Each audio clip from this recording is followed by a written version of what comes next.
This is somehow a million times easier than streaming on Twitch, and yet also more complicated than streaming on Twitch. Like, fuck, man. Why? Why does everything fucking hate me? Oh my god. Like, dude. There's like 60 different buttons to actually get started on YouTube, whereas Twitch, I literally just can press one button and then it's done and it's there. But dealing with Twitch's, well, user interface. Well, I guess not user interface, I guess streaming interface. That one is impossible. Oh my god. Legit, you're here. Wow. Not in a, like, mean way, but you're usually never here for streams. You're usually, I mean that in the sense of you're busy. That's a better way of saying things. I sounded like an asshole the first time I said it. But hello, welcome, wow. I think that the last time I read this book was months ago. I want to say like two, actually it was still winter. I think it was before December. Yeah. Look, okay. The stream changed plans. Okay, so originally I was going to play, oh god, what was it called? I think it was called Supermarket Simulator. It was a horror game, but it was a horror game that was specifically about, okay, wait, I can find it. Oh, Dead of Night Supermarket. Dead of Night Supermarket. We were going to do that originally, but for some reason that decided that it didn't want to work. And so, no, don't ever be sorry for not being able to show up. That is not. Look, it makes me feel bad. You're making me feel bad on my stream by apologizing. That's not how this works. That's rude. That's rude and mean. Oh my goodness! Wow, in the nicest way possible. I didn't think that many people would be interested in reading. Wow. But yes, dark romance. Look, I'm an avid reader. And I personally find that the best way to enjoy good novels is to also read extremely terrible novels. Case in point, dark romance. Which is usually just filled with, we're gonna be straight up, we're just gonna say it right off the bat. Dark romance is not romance. Dark romance is someone's weird fetish that they're trying to, like, just write about and make a quick buck off of. And they're like, well, I don't actually need to make it good because the only people who are going to be reading it are going to be people who are so interested in this very specific, like, stupid fetish that, like, I can just write slop. And then people are going to buy it anyway. So I love dark romance because it's really funny. I like really bad books, and some of these books, oh man, some of these books are really bad, and in like a good way. Shut up! No! I love shoujo! I love shoujo! I'm sorry, I'm screaming. I love shoujo. If you can find good shoujo, oh my god. Okay, wait. Kimi ni Todoke. I understand that the anime went on for a really long time of them being like, I'm in love with you. I'm in love with you too. Let's not date. But the manga was really good for it. The manga of Kimi ni Todoke was really, really good. Shoujo, you just need to find good shoujo. That is what that's what I'm gonna say. My problem is that I can't remember which shoujo is the ones that I liked. Mainly because I end up reading so many things just because I'm like, yeah, sure, that sounds fine. And then I just bang it out in one night. And, well, you know, I'm not going to remember the name after that. But I just end up reading stuff really quickly in, like, one night, and then I forget the name of it, even though I think that it's good. But yes, exactly. Hello, Momo. Hi. But yes. Now, a refresher of There Is No Devil. Which, yes. For anyone who was there for the first reading of There Is No Devil. We're reading that again. So this is the second book in a series, which also, before anything else, apparently, the lady who wrote this, her name is Sophie Lark. She did another book recently where there was like... Apparently there was a point in it where she had like some character, one of the like main love interests, be like super racist, and like none of the other characters were like, hey Kevin, that was kind of fucked up for you to say, maybe don't do that. And so people were like canceled, and it's like, I'm gonna be honest with you, I don't understand why you're so surprised about her writing something as terrible as that when everything else that she's written so far has been completely terrible. It was genuinely very confusing for me to see people be like, oh my god, wow, that's like crazy that she said that. And it's like, how is that crazy? She's been saying like terrible or writing, I guess, terrible shit like this from the very beginning. Like, what? Like, it was so stupid to me. Like, I'm gonna be honest, I feel like that aligns perfectly with everything else that she's done so far. Like, my guy, what is wrong with you? But anyway, yes. There Is No Devil is the second book in a series by Sophie Lark. And this is a serial killer romance novel. And not only is this a serial killer romance novel, this is a serial killer artist romance novel. Now, if you're connecting some dots right now, yes, I'm gonna say it right off the bat. Yes, that's why I bought this originally. Yes. Yeah. I saw the synopsis of like, poor girl ends up being taken in by a serial killer artist that kills people and turns them into his artwork, and I was like, okay, yeah, there's no way that I cannot read this. Even though I was like, wow, this is probably one of the worst things that I've ever read. Yeah, Jinxway fanfiction reading.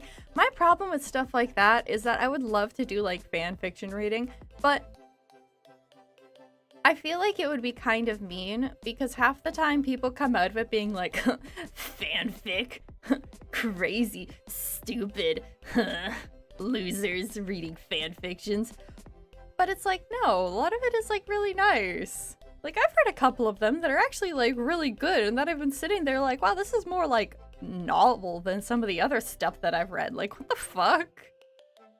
Like, I remember someone had, one of the people that I follow on Tumblr, they had linked to one of the fan fictions that they had written. And I was like, I mean, I followed you for a while. I didn't know that you wrote fan fiction.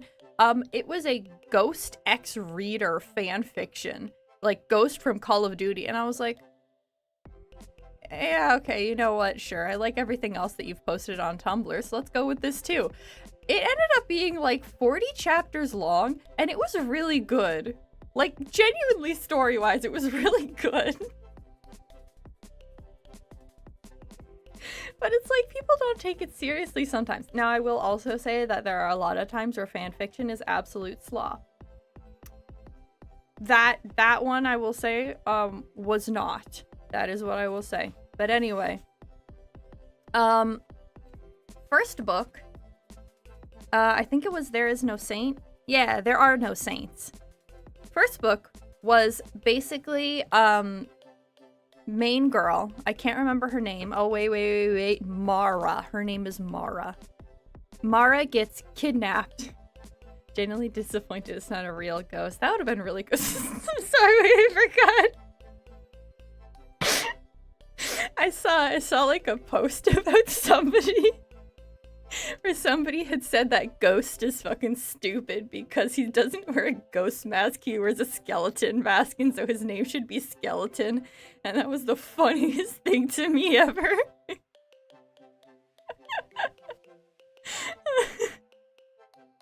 Like, just the idea was just like, dude, are you fucking stupid? That's a skeleton. Meanwhile, it's just this big buff guy who looks like a freak, and you're just making fun of him being like, that's a skeleton. What?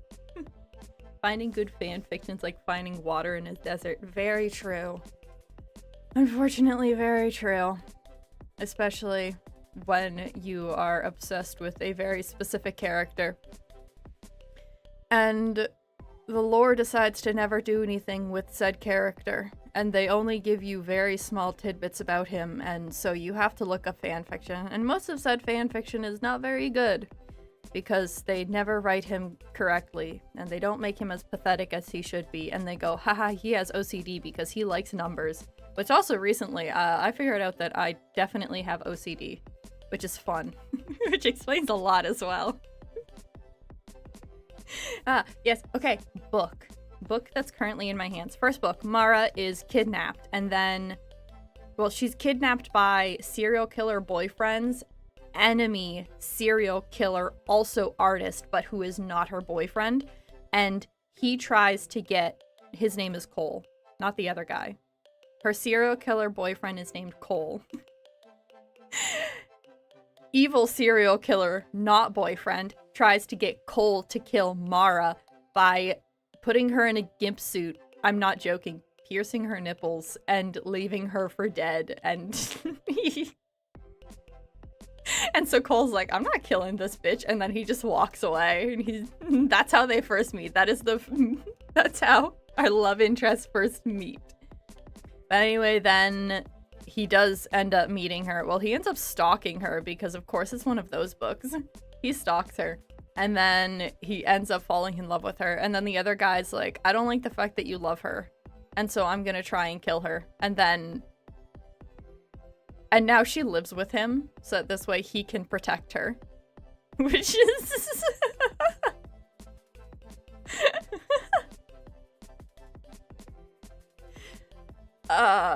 it's definitely really interesting. Oh, I forgot. Serial killer, not boyfriend.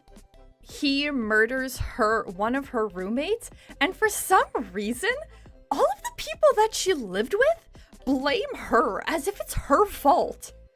Because, like, he killed, not her serial killer boyfriend, killed the other girl in her room. And so they're like, she's dead because of you. And it's like, she didn't fucking kill her. What did she do? Like, what? She didn't fucking do anything. Like, maybe she shouldn't have been snooping around in her room. But anyway, that's how the first book ends, with her being like, I'm being chased by a serial killer who's not my boyfriend. And now, what am I gonna do? And so he's like, you need to live with me, your serial killer artist boyfriend. And so she's like, oh my god, that's so terrible. I can't believe that I have to do this. And that's when book one starts, where she's living with him. And then we had a very long conversation about the fact... Hello, welcome. You came in at a very good time. We had a very long conversation about the first book, about how this guy has hardwood floors in his bathroom, and about how that was a very, very bad idea. And we also drew a picture about how their shower was really weird, but I didn't understand how his shower worked. And then they went shopping.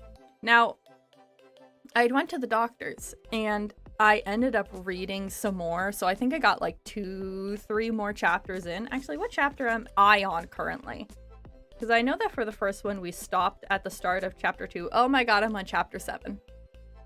So I read a little bit more than 2 chapters in.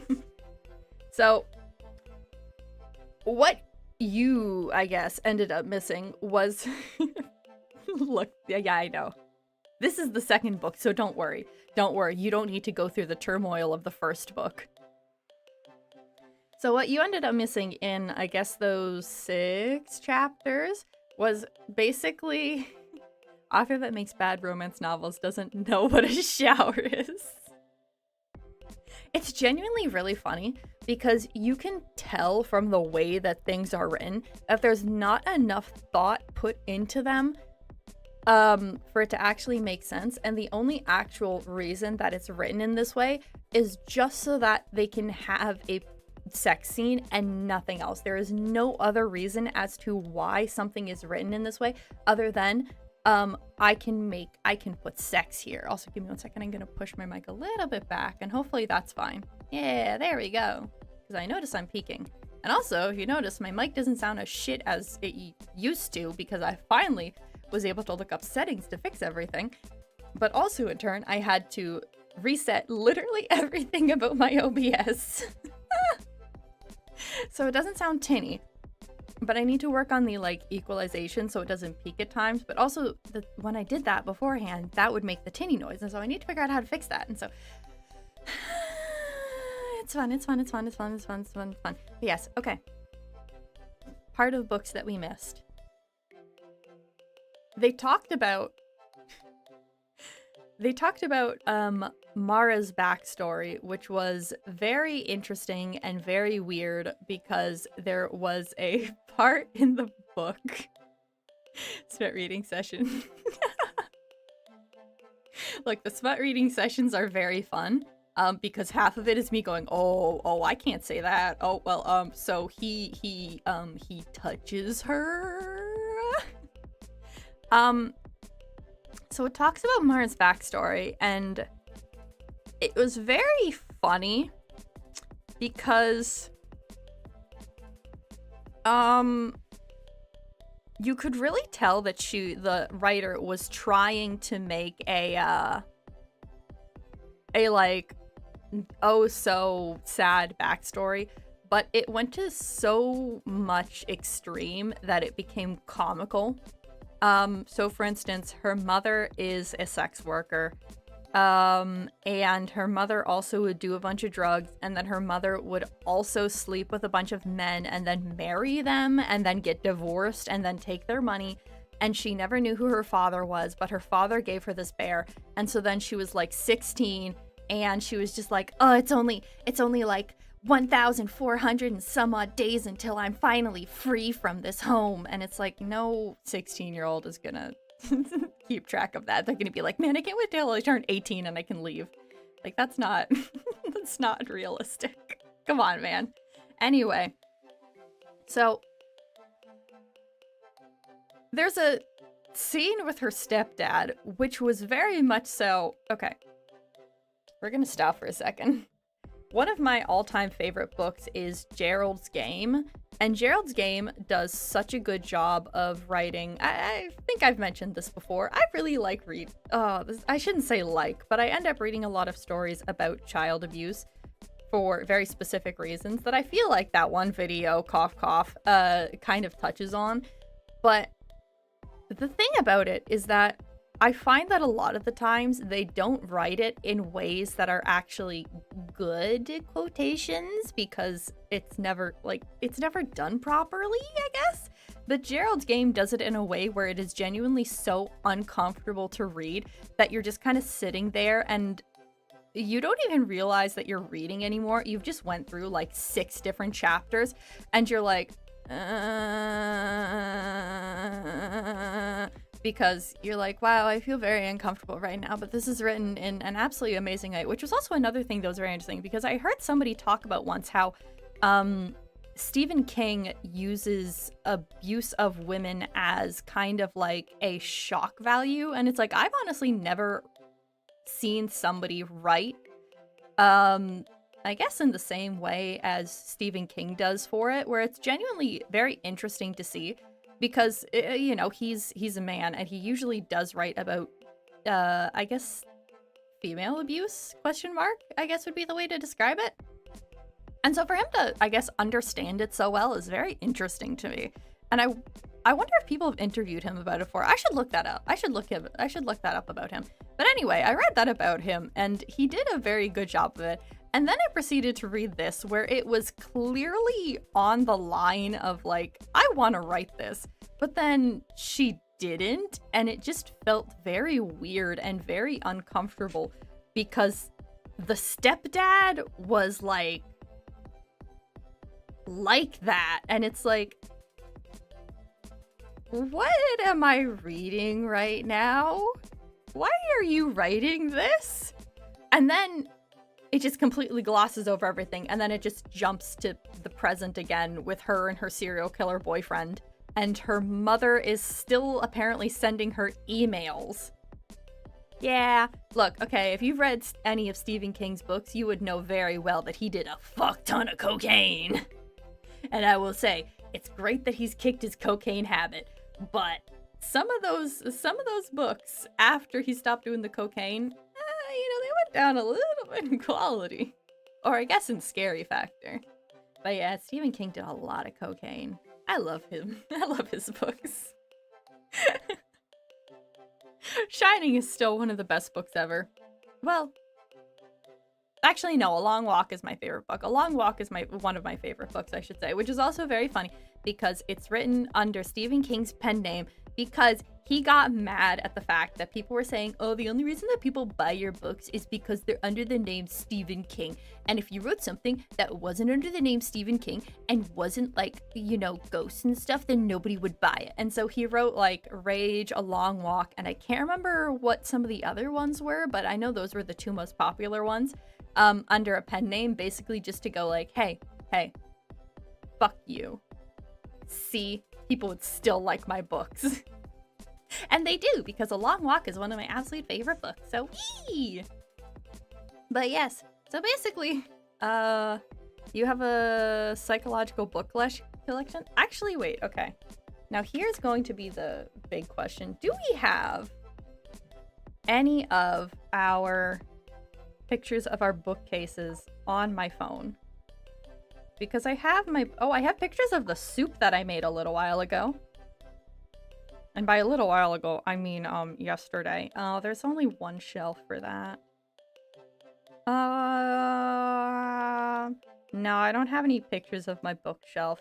My bookshelf is currently so full that I've started to stack them up on top of each other. And I have each row sectioned out for like, oh, these are the books that I really like. These are the books that are okay. These are the books that I do not really like. And then, they're done the usual way of stacking, or I guess putting them out where they're side by side. And then there's a couple that are stacked on top. And then I also have a pile of books that are on top of my dining room table right now. Because I go to the books, or the secondhand bookstore a lot, and you can find a lot of really good things there. And currently I'm still looking for American Psycho because that is one of my favorite movies, and I really want to see how the book differs from the movie because I didn't even know that it was a book to begin with. I'm gonna be honest about that.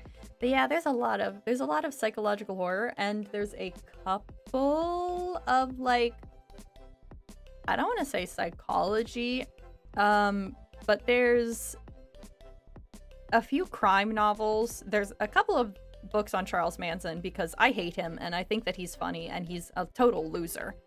And there is, I mean, I guess that's basically it. Like a couple of, actually no, I have a couple of political books too.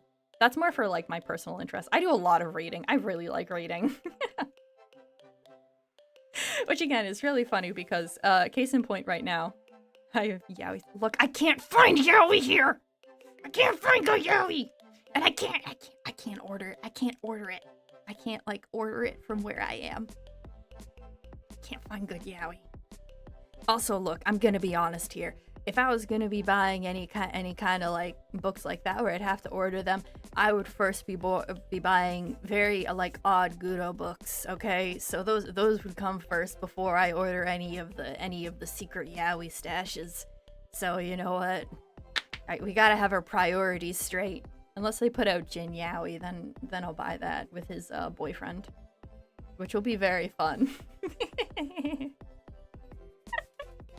How like I haven't in any library ever. Look, they never have any like actually good ones that like I'm interested in anywhere I go. Which is also really funny because I live in the city. I feel like that should be a common thing to have. To just have like that shit lying around in any bookstore. But no! I can't even find Yuri anywhere. And that's the part that really fucks me up, is I can't find any good Yuri. Yeah, yeah, we will go hard. Oh, dude. Official? That would also be really funny. Because, look, I understand that we're not talking about League of Legends, but everything always ends up talking about League of Legends here. It's always really funny, because Jin is like, I'm sorry, that dude is like the gayest, most flamboyant man that you could ever imagine. He is the stereotypical gay, flamboyant man, and you're sitting here and you're telling me, like, people thought he was straight? Like, what? In what world? Like, I'm sorry? One of my favorite pictures. I don't have the credit for it, so I'm not gonna like actually pull it up on stream. Also, I don't know if this person would want it, but one of my favorite things that fan art that someone ever did of Jin was him wearing a shirt that says something like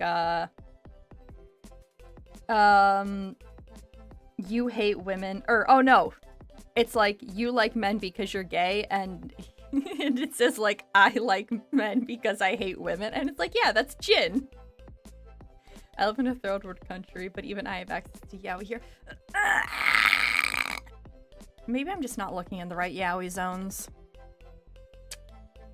I need to look up some yaoi spots. Actually, no. Okay, wait. We're gonna do a little bit of Google first. We're gonna do a little bit of Google. I almost said the name of the place that I lived in. Or the city. Like, yeah. What? Oh, it's for what? Oh, it's for Anime North. Man, they have a section there. That was about my pyramid of needs. I've never seen yaoi in anime libraries I have ever went to. Yeah, see, okay, look. Me and Dropped live in the same area, except we don't. European. I'm Canadian. Canadians and Europeans are the same, apparently. Actually, yeah, that makes a lot of sense. But yes. The yaoi talk has been derailed, and now we're railing back on now we're railing back onto the book.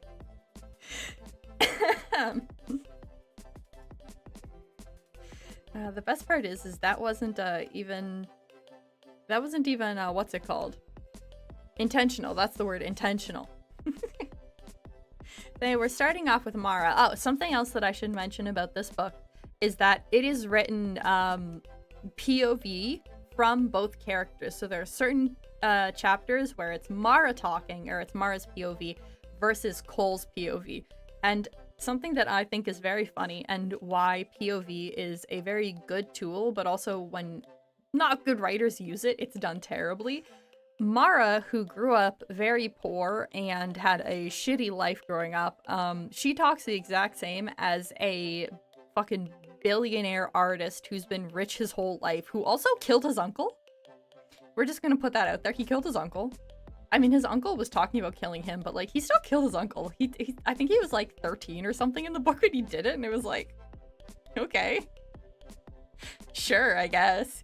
He like pushed him in a hole, and then he just like watched him starve to death, and it's like, I guess that can start your murder spree. I'm not really gonna complain, but like, sure. But either way, those two people talk exactly the same, which I feel like says a lot about Mara, that she talks like a serial killer, a 13-year-old serial killer. I was gonna say that from now on, I'm just gonna headcanon that Cole is 13 throughout this entire book, but then I remember that they're in a relationship, and then I'm like, oh, wait, no, I don't want to think about that. So never mind, we're gonna drop that. We're gonna drop that headcanon. Anyway, chapter 7. Mara. It feels good to be back at Sweet Maple. This place has been my— oh, this is the place that she works at. She used to work at a diner, and because she's like, oh my god, like when I ran away from home, trying to press your it's like, it's okay, we're gonna be cringe for another second here. It's like how I have a self-insert OC who isn't even a self-insert OC anymore. She's basically like her own thing, and she's like completely different than me. I'm not gonna ask the front desk where to find yaoi. That's not gonna happen. That will be embarrassing. I mean, they would look at me and I wouldn't even need to ask. They'd probably be like, yeah, you want to know where the yaoi is, wouldn't you? And I'd be like, shut the fuck up. Shut up. But, I lost my train of thought. Oh, yeah. I lost it for a second. We went out of train of thought. No, when I was 13, when I was 13, fuck man, when I was like 16, I had a self-insert OC. And then I realized that like it was cringe, and then I turned her into a real character for a story that I'm never gonna show anybody. But it's a really fun story, and I actually really enjoy it. And she's not even the main character anymore. Okay, well look, Look, I look like a weirdo loser, okay? If it's gonna be embarrassing for me to go over and ask for yaoi. It's different. It's a different experience, okay? They would make fun of me. They would laugh at me afterwards. It would be embarrassing. Can't do that. I already lived through too much embarrassment having to go out regularly. I can't do it like that too. Anyway, Mara reading. She works at a cafe, and I'm gonna spoil it. Her serial killer boyfriend makes her lose her job at the cafe. I don't know, you've mentioned you're gay, correct? If I'm remembering correctly. You're not gonna win this for succulently! It'd be embarrassing! Look! Ah! Look, they had to tell you. They had to tell you where the yaoi was. I would be embarrassed for myself to do that.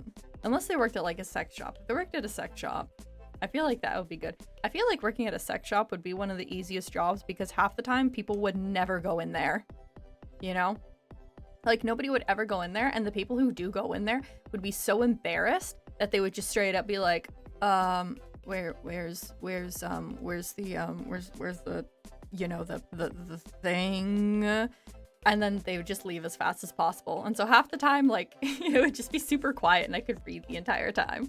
I think that would be my dream job. That would be a really good job to have. But yes, okay, we're reading. Mara, chapter 7. It feels good to be back at Sweet Maple. This place has been my anchor through some of the most chaotic times in my life. So is Arthur. He may be the only man who's ever done something kind for me without trying to put his hands on my ass afterwards.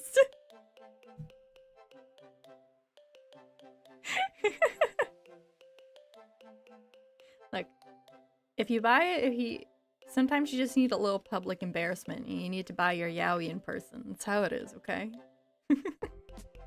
Do you know how I felt buying these books? I bought both of these at the same time because I was like, this is terrible. I need to read it. I can't tell the clerk. I'm like, no. Look. I'm buying this because I think it's bad. I read these in public because I think it's bad. I can't go to every single person and go, no.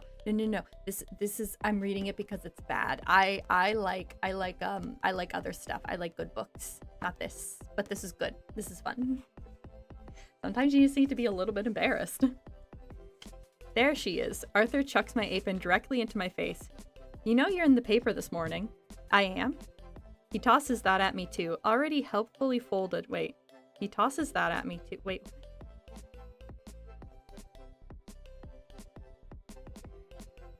Oh, the paper. Okay, I thought he was talking about the apron. But you paid actual money for this? Yes. Also, I will admit, people give me book cards because they know that, like, I'm just gonna buy books. If somebody needs to give me a present, all of my family on my mom's side, they don't send actual gifts. They just send book cards because they know that we like to read. But except the thing is that it's only me and my mom who like to read. And so all of the book cards that they also send for the other people in my family just go to me and my mom. So we do that. Every single time I get to one of the parts where he's stabbing somebody, I just tap the page and I look at somebody and go, that's illegal. That's illegal. I don't believe in that kind of thing. See, that right there is illegal. I would never do something like that, you see. I'm better than him. Yes, he tosses that at me too. The newspaper, not the apron. Already helpfully folded to the right page. It's an article in the arts section of Chronicle. Just 2 columns on the bottom of the page, but included a large color photograph of the mercy of men, a smaller picture of me lifted off my and a smaller picture of me lifted off my Instagram. This is Cole's doing, I'm sure, my serial killer boyfriend. He's constantly working behind the scenes, pushing me into the spotlight. He seems to get more pleasure out of grabbing attention from me than for himself. I try to catch his eye, where he's seated from... Oh, also, he followed her to work because, of course, he did. Because he's a serial killer stalker boyfriend, and so he followed her to work because why? Why would he not do that? He also owns a Tesla.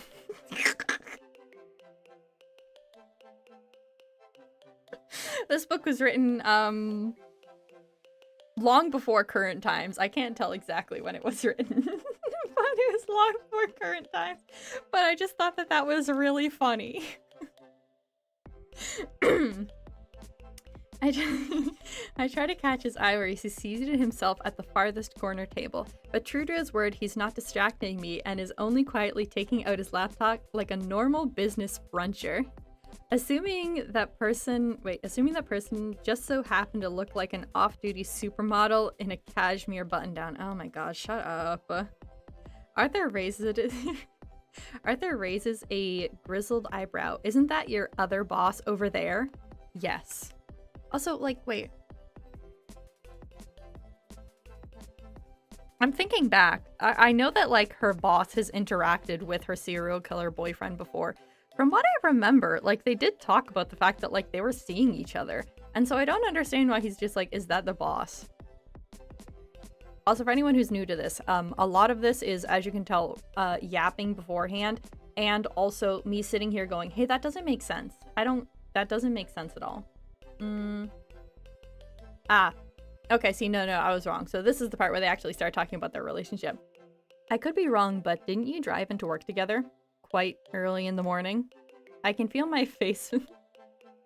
Sorry, it's funny. I can feel my face flaming while I try to maintain a dignified expression. I've been staying with him. What?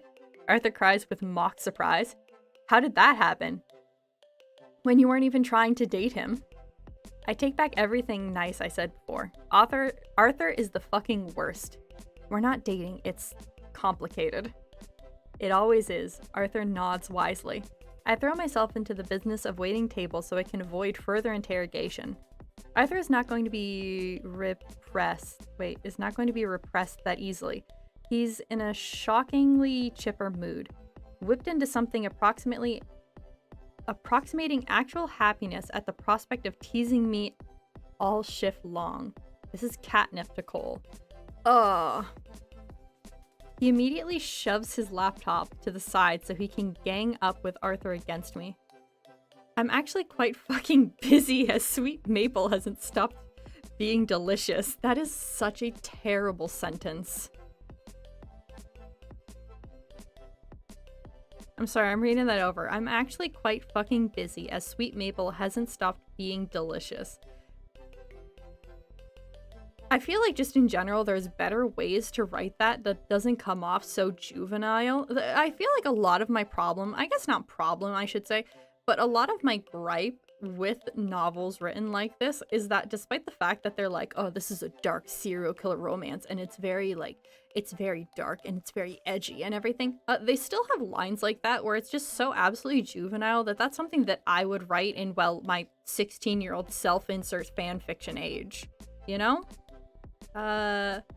Noting these things down to embarrassment for me. Just start talking like this, well, and immediately you guys will be broken up. Especially when Cole starts talking. Oh man, everything that he says is terrible. Actually, everything that everybody in this book says is terrible.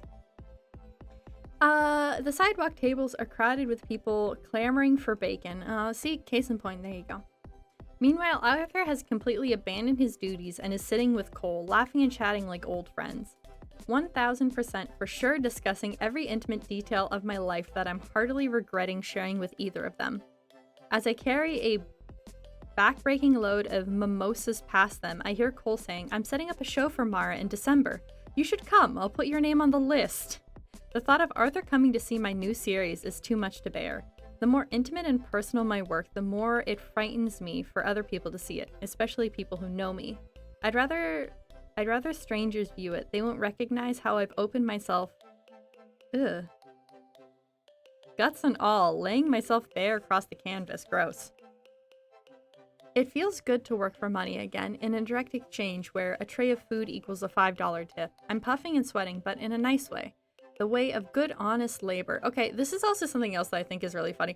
I can really tell from the fact, or from the way, I guess, that Sophie Lark writes any kind of any kind of like job like this, like minimum wage job or serving, I guess, because serving isn't minimum wage, that she has never fucking done anything like this her entire life, because absolutely nobody ever who has ever worked a service job would go, man, it's so nice going back to like working a service job after getting paid like $100,000 for one of my paintings. I just love working in service. Like, nobody would fucking do that. Like, what is wrong with you? Take like 5 seconds to just go and talk to somebody who's worked as a server and be like, hey, which one would you rather do? Get punched in the face or have to work a dinner rush? And they'll go like, oh yeah, I want to get punched in the face. Yeah. Like, that's not really how it works. Cole has never had to work a menial job. That's why money's only an abstract concept to him. He knows its power and it wields He knows its power and wields it like a weapon, but he has no attachment to it. Money comes easily, and he can always get more. I don't know if it's way better than mine. Wait. Oh, I don't know if his way is better than mine. Can you tell the dyslexia is bad? Cole will never feel the thrill of opening a blindfold and seeing a $20 tip on a $50 bill. One thing I know for sure about myself, whenever I go in life, however rich I become, I'm always going to tip big. Well, actually, yeah, you know, this part I can agree with. Where if I was ever had the kind of money where I would not need to care about income, oh my god, I would tip like $60 on every single thing that I order. Dude, I'd tip $60 at a coffee shop. I don't give a shit. Fuck you guys. Like, that's how it works. If I had money to spend constantly, I would spend money constantly, no matter what, on like the stupidest things. Well, okay, not the stupidest things. On tipping. That's what I do, because I'm a good person and I'm not a jerk. But also, tipping is stupid in general, because you're seriously gonna tell me that, like, you cannot pay your workers enough, so you're relying on me to pay their living wage? Like, that's fucked up. I always hate that. Wait, why tipping? I don't know. I just like the idea of just like giving people a bunch of money for like no reason. I always liked it. Like, I know it doesn't sound very smart, but it's just, I don't know. Like, I hate tipping culture, because it's a whole thing of just like, well, I can't pay my workers, and it's like, okay, then maybe you shouldn't own a business. If you do not have enough money to pay people properly, then you should not be running a business. You're a bad businessman. Fuck you. But at the same time, hi, thank you for your service. Here's like an extra $50. And I just feel like that's nice. I like doing stuff like that for people. It's also, anytime I can help people, I always help people. Das Capito. I'm going to have to look that up and see what that says, because I can't read. Or not read, I can't. Ah, Karl Marx. I read his Communist Manifesto. Okay, I'm gonna sound really stupid for 5 seconds. Was he the one who wrote Communist Manifesto? I know he was a communist. I'm fairly certain. Carl. Okay, yeah, he did. Oh, and Fred, whatever the fuck the other guy's name is. The only reason I really know about the other guy's name is because I follow somebody on Tumblr who makes really intense art. Not like intense sexual, but like intense, like well-drawn art of the two of them making out. And it's my favorite thing ever, because it's just like, yeah, fuck it, sure. Karl Marx and whatever the fuck the other guy's name is, Yowie, let's go for it. Sure. I love those guys. Two old dead men making out. Fuck it, who cares? Why not? One thing I know for sure about myself. Oh yeah, whenever I go big in life, I'm gonna tip big. Shut up, Mara. Another useful thing about waitressing, you're too busy to worry about everything else for long. I can't stress over what Cole might be telling Arthur when I have 10 tables shouting requests. The 6-hour shift flies by in a moment. Soon the tables are clearing out once more. Cole has eaten the meal I ordered for him, and Arthur has drunk way too many cups of coffee. He interrupts me as I start my closing duties. You don't need to bother with that. I keep rolling cleaning cutlery into napkins. Oh, clean cutlery into napkins. What the fuck are you talking about? You used to chew the You used to chew a strip off me if I didn't roll up every last fork in this place. I've never heard that phrase before, and my mom's from the fucking boonies. Arthur taps a heavy finger on the newspaper article still resting on the table next to me. I'm sure you've got better things to do with your time. My stomach squirms. I don't want to hear whatever he's trying to say. I keep rolling cutlery, stubbornly refusing to look at him or the newspaper article. This, sadly, is a part in the book where I'm like, okay, wait, no, actually, this is well written, and this kind of adds a lot to her character, and I think that the reason that this part annoys me so much is because it kind of proves the fact that she can write things that are good. She just basically chooses not to, and instead chooses to write, like, the most low-level slop that you can imagine, and it's like, this scene is, like, actually really good and tells us a lot about her character. I should also read it. I don't know if he's ever touched me before, sorry. His hand is heavy. Calloused warm. It lies on my shoulder like a blessing. I'm proud of you, Mara. I look up into his wrinkled face, at his faded brown eyes behind his thick smudged lenses. I want to say something back at him, but my throat is too tight. Arthur murmurs, "You're really doing it, Mara. And look, whenever you want to date... whether you want to date this guy or not, take his help. Take as much as you can get. Don't be proud, be successful. You deserve it." I put my hand over his on my shoulder, holding it in place so he can't let go. My eyes burn, his wrinkled face swimming before my view. "Why do I feel like you're firing me?" "You'll always have a home here," he says. "But I don't want to hold you back. Not even for a Saturday morning. You don't need this place anymore." I've worked at Sweet Maple for 6 years. Other jobs I quit or lost, but this one was always there. Arthur was always here. Come back to eat breakfast with everyone who's rich and famous, and don't have to carry a tray. The best people carry trays, I say ferociously. You carry a tray. So fucking stupid.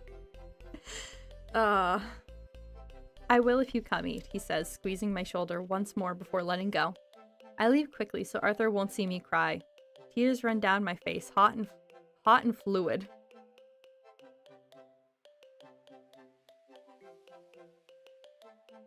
I mean, yeah, no shit, they're tears.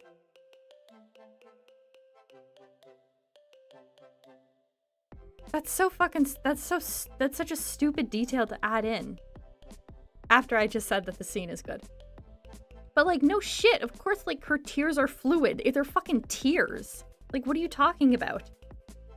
Tears run down my face, hot and fluid, like there won't be any end to them. I hate when my tears...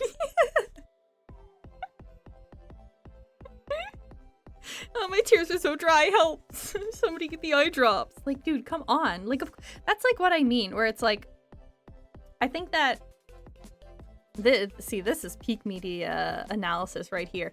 I think that what it basically is that she originally wanted to put in tears run down my face hot, like there won't be any end to them, but that didn't that didn't flow very well. So instead of actually changing the line to something better, she was so stuck in the way of being like, oh, like the tears are warm, the tears are hot, that she is like hot and fluid. So this way she could fit that line in, and it's like, that's one of the things that I notice a lot with books like this, is that they have a very set plan and they don't want to change anything from it, even if, like, to change something from it is going to make it better. Like, removing that thing. I leave quickly so Arthur won't see me cry. Cole chases after me, still stuffing his laptop back in his bag. Mara, he cries, what's wrong? Like, skipping out that line would have been totally fine. Like, you're not losing anything, and you're moving on to what matters more, is like the interaction between her and her serial killer boyfriend. Like, the fact that her tears are warm and liquid does not matter. But clearly she just wanted to write that the tears were warm as like a descriptive, and it's like, that doesn't matter at all. That doesn't like change anything. You're not actually adding, that description isn't adding anything into what's already, well, pre-established from the fact that she's fucking crying. Like, of course they're liquid. And it's like, I see that a lot in most of the books like this, because it really is just like, well, you see, I've seen other people use oh my god, are they called similes? It's not similes. But like where they use fancy writing to like describe something and give it more detail. Fuck man, I can't even remember what it's actually called now. But it's like, I see other writers do that, so I'm gonna do that too, without actually understanding why the author is using it, when is a good time to use it, and using it in a proper way. Oh yeah. Mara, he cries, what's wrong? I wheel on him, furious. What the fuck? I guess turn? What did you say to him? What did you say to Arthur? Cole grabs me by the shoulders, forcing me to stop. I was running away from him down the tree-lined street, and I'm still torn between the impulse to shout at him or flee. Okay, so is she wheeling to him furiously, or is she running through the street? Like, you can't have both. Which one is she fucking doing? And if she is doing one, like, why didn't we get a descriptor of the fact that, like, she's done that? It's something that somebody had mentioned once where, for stuff like writing, if somebody picks up a cup, you kind of need to have them put the cup down. And if you're not describing basically everything that you are continuing the description or changing the description of what you've already done, it's not going to actually make any sense when you analyze it in like a way like this, which like, oh, you know, like, oh, just have fun and read. This is how I fun. This is like how I have fun reading, is I analyze stuff like this into like a really, really like anal way. I fucking love doing this. This is so much fun to me. But like, you know, I wheel at him furiously, and then he grabs my shoulder, forcing me to stop. I thought you just turned to face him. Why is he like forcing you to stop? Okay, and then you were running away from him down the street. Like, what the fuck is it then? But back to the thing I was saying. It's like if you have a character pick up a cup. If you specifically describe like, oh, Stacy picked up a cup, but then in that scene, you never have Stacy put down the cup. Stacy has been forever holding this cup for the entire scene until Stacy puts it down or the next scene happens. And fuck, man, who knows? Maybe Stacy didn't put the cup down off camera, so she's still holding the goddamn cup. And just like little mistakes like that are so easy to, well, fix. That if she had an editor, something like this would have been fixed. A lot of this would have been fixed. I feel like all that they do is they just put it through like a thing to check for grammar and spelling, and they go, yep, good, and they don't have any actual editor. Clearing throat. My life is hurtling down this new path, and I don't know if I want it. Why the fuck wouldn't you want it? You live in a mansion with your okay, I guess the serial killer boyfriend part, but like, let's be honest here. He's probably gonna die. He's a serial killer, or he's gonna be put into jail. And you can go, oh my god, my boyfriend was a serial killer. Oh my god, that's crazy. You're gonna put him in jail? And then I get his house? I don't see any problem with the way that your life is going. So like, please stop crying, bitch. It looks like a dream, but it's mixed up with a nightmare. What part of it is a nightmare? Oh, I guess the other guy's still trying to kill her non-serial killer boyfriend. I guess that kind of sucks. So, yeah, it's a little bit of a nightmare. She wins this round. Cole's beautiful face is set in an expression of concern. But I know what he is. I know what he's done. And I am insane to think he cares about me. That is like another thing that I hate so much about this. Where it's constantly like... Mara, again, our main lead, constantly dances between like, oh my god, like, he's a serial killer, but like, I don't care, but I do care, but I don't care, but I do care, but I don't care, but I do care. And it's like, you can have the confliction of like, the problem is that her confliction lies between, I don't care and I do care, I don't care and I do care, but there's no actual reason for her, quote unquote, not to care, and there's no quote unquote reason for her to care, because she's like, well, I like him, and, you know, I like him, and I'm guessing that she has, like, low empathy, because there's been a bunch of other points in this book where she's just like, oh yeah, I literally don't care about the fact that you're a serial killer, like, who the fuck cares, whatever. But then, like, it comes to points like this where it's like, am I insane to think that he cares about me? He's a serial killer, how could he do that? And it's like, what are you talking about? Like, this entire book so far, you've been talking about the fact that he cares about you. And about how you care about him. And yet, like, just when it comes to plot relevance, you've decided that you're going to question whether or not he actually cares about you. Arthur cares! But now Arthur's pushing me away because there's no place for my old life and my new one. I can't be the Mara I always was, poor and desperate. And this new Mara, repleted with money and success. Oh, replete? Yeah, replete with money and success. I don't know what replete means, I'm gonna be honest. Cole forces me to look at him. He already forced you to look at him 2 pages, not even 2 pages ago, 2 paragraphs ago. He was already forcing you to look at him. Into his dark eyes that have always been real windows inside himself. Why do you hate when I talk to Arthur? Why are you worried about what I'll say to him? Or him to me? My face crumples. I cover it with my hands, ashamed. I don't know, I sob. I'm not used to people saying nice things about me. Cole wraps his arms around me, pulling me closer against his chest. He's warm and strong, his heart a metronome that never falters. He tilts my chin up so I look at him, so I'll know he's telling the truth. Mara, I'll never tear you down to other people. I'll never degrade you. I want to build you up. Do you understand that? I never knew until this moment that I believed every controversial...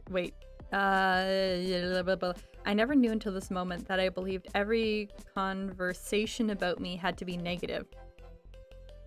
I never knew until this moment that I believed every conversation about me had to be... What the fuck does that mean?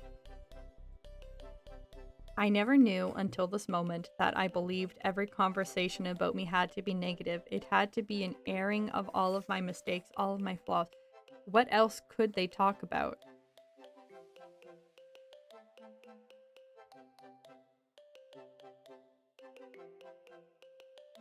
I just don't think that that makes any sense at all. Okay. I mean, I understand what she was trying to say there. She was trying to be like, wait a second. Like, when people talk about me, it doesn't need to be bad things. But, like, she wrote this in the most terrible way. I thought you told him to fire me. If he told him to fire you, then you guys wouldn't... He wouldn't have been like, hey, Samara, I want you to go for your dreams. He would have been like, you're fired. Get the fuck out of here. You don't need this shit. Fuck off. But he was like, I'm proud of you. I want you to go for your dreams. I want you to do this. Like, what the fuck are you talking about? Of course he didn't tell him to do that. Why would I do that? We made an agreement. You can work here as long as you want, if you don't mind me camping out in the corner. It's not just to protect you. I have to be around you. You fuel me. You light me up inside. Just knowing you're in the house enlivens me? Okay. I can't go back to the way I was before. I'm afraid of it. I've never heard Cole talk this way before. I've never seen him... I'm gonna kill myself. I've never heard Cole talk this way before. I've never seen his face so naked, so exposed. Not blank and emotionless, raw and confused. I look in his eyes and see he's telling the truth. He's afraid of losing me. He's constantly said shit like this to you before, 1,000,000 times over. Why are you sitting here pretending to be surprised? No one's ever been afraid of losing me. Shut up! No one wanted me in the first place. Shut up. I turn my face to Cole's chest. We just talked about Arthur! Arthur was afraid of losing you. Arthur liked you. Your fucking friends. They're like, well, before, the girl died. So I guess they really weren't your friends if, like, another girl died and they all just decide that they hate you. So yeah, you know what? I'll give you that one. Those friends kind of suck. But Arthur liked you! Fuck you! I turn my face to Cole's chest, letting his arms envelop me, letting him hold me tight. I don't want to go back either, I say. That night, Cole takes me to Betsy's party at Jackson Street Gallery. I squirm nervously in the passenger seat of the car, worried we're going to see Sean tonight. Oh, Shaw. Shaw is the serial killer not boyfriend who's after her, because of course he is. Why wouldn't he be? Maybe he won't come, Cole says. That cop's still poking around. He came to the studio this morning. Did I tell you that? Why the fuck? Why would you not? I would be so mad if my serial killer boyfriend didn't tell me that the police came to talk to him this morning. What the fuck, dude? I shake my head. Janice didn't let him upstairs, but he made himself such a nuisance that Sonia had to come talk to him. He's insisting on meeting with me later this week. You're gonna... dude, what the fuck? This is important. Meeting with you, I frown. What for? He pretended like it was all ticking boxes, but I'm pretty sure he's running his own investigation separate from the SFPD. Thinks they're what the SFPD thinks they're doing. I know Cole has been keeping tabs on it all through a casual acquaintance in the vice department.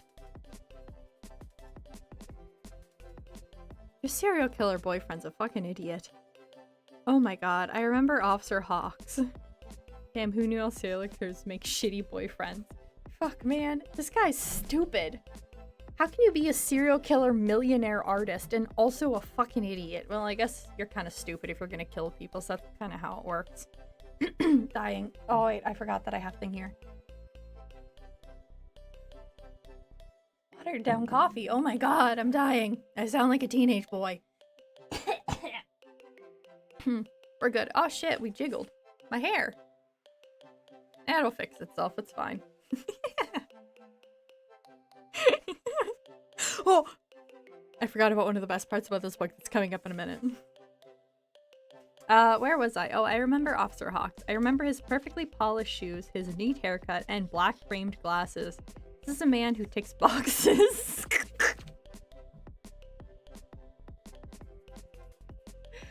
Beneath the trees. Okay, we're gonna look that up. Beneath the trees is nobody sees. Copy. And we're going to put that into here. Paste. Beep.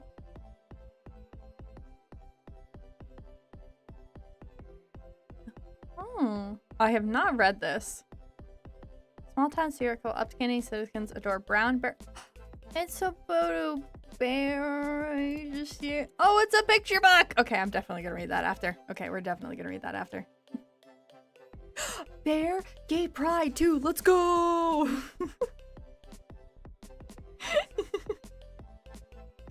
He's perceptive, I told Cole. Not like that first idiot who interviewed me. Don't underestimate him. I don't underestimate anyone. You underestimated Mara the first time you met her. Shut the fuck up. I'm not as arrogant as you think you are. But you didn't think Shaw would, but you don't think Shaw will be here tonight? Cole shrugs. If he's smart, he's lying low. And besides, he's killed 4 girls. 1 more than usual. He should be satisfied. People should be able to interview serial killers specifically so that this way they don't write sentences like that. I don't like Erin being grouped up in as one of the 4. Like she's... Oh, Erin also was her roommate, in case you're wondering. Like she's just another grape on the stem shoveled into Shaw's mouth. Erin had talent. She made watercolors so beautiful you could weep. She was she was funny and blunt. She loved to tease me and Frank, but never to the point of actually hurting our feelings. She loved her life. Shaw had no fucking right to take it from her. All those other girls could have been just as unique, just as wonderful, if I had the chance to know them. I want that cop to catch him, I say. I want him to rot in a cell for 100 years. Cole doesn't bother to reply.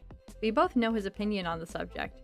We're pulling up to the gallery. The line stretches all the way down the street. People crane towards the windows. Several girls trying to take pictures through the glass. Why is it so busy? It's almost like it's a fucking art gallery. Are you stupid?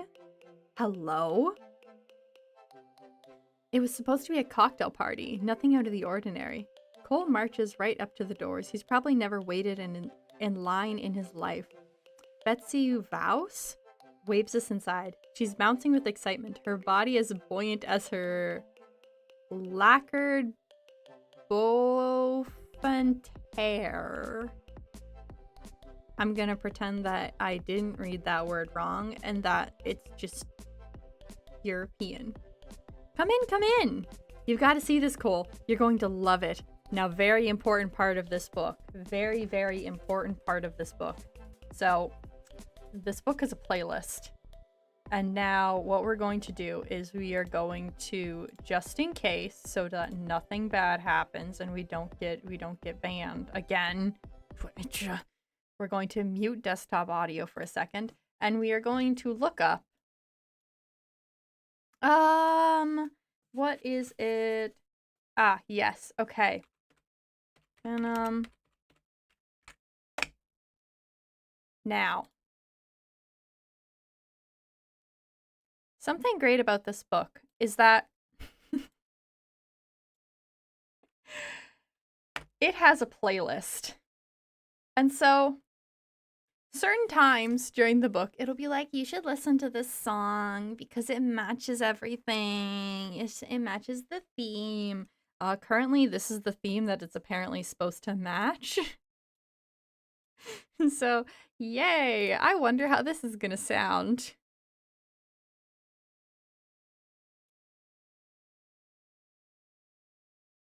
Okay, I'm going to say she is very talented. This lady is very talented, but I do not understand how this is supposed to match the scene of an art gallery. And something that I mentioned when I had first started talking about how the fact that I hate how authors will put playlists into their books is that it completely takes you out of the original story, because suddenly you're supposed to stop mid-scene that you're in, go look up a song, play that song so you can get invested in the book again. If I am supposed to go out of the medium that you have prepared for me, in this case, like reading novel words, whatever the fuck you want to call it, if I'm supposed to go out of this medium to be able to fully immerse myself in the scene, that means that you did not do a good job of writing the scene, and it does not, like, you have not set the scene properly. If I have to get outside material for things to make sense and for me to get the vision that you are encapsulating, like, that's just bad writing. But that's what you're supposed to be thinking about during this. You're supposed to be listening to that while you're while you're reading this book. It's like, man, come on. I'm gonna be honest, I wonder if anyone's ever gotten sued for it.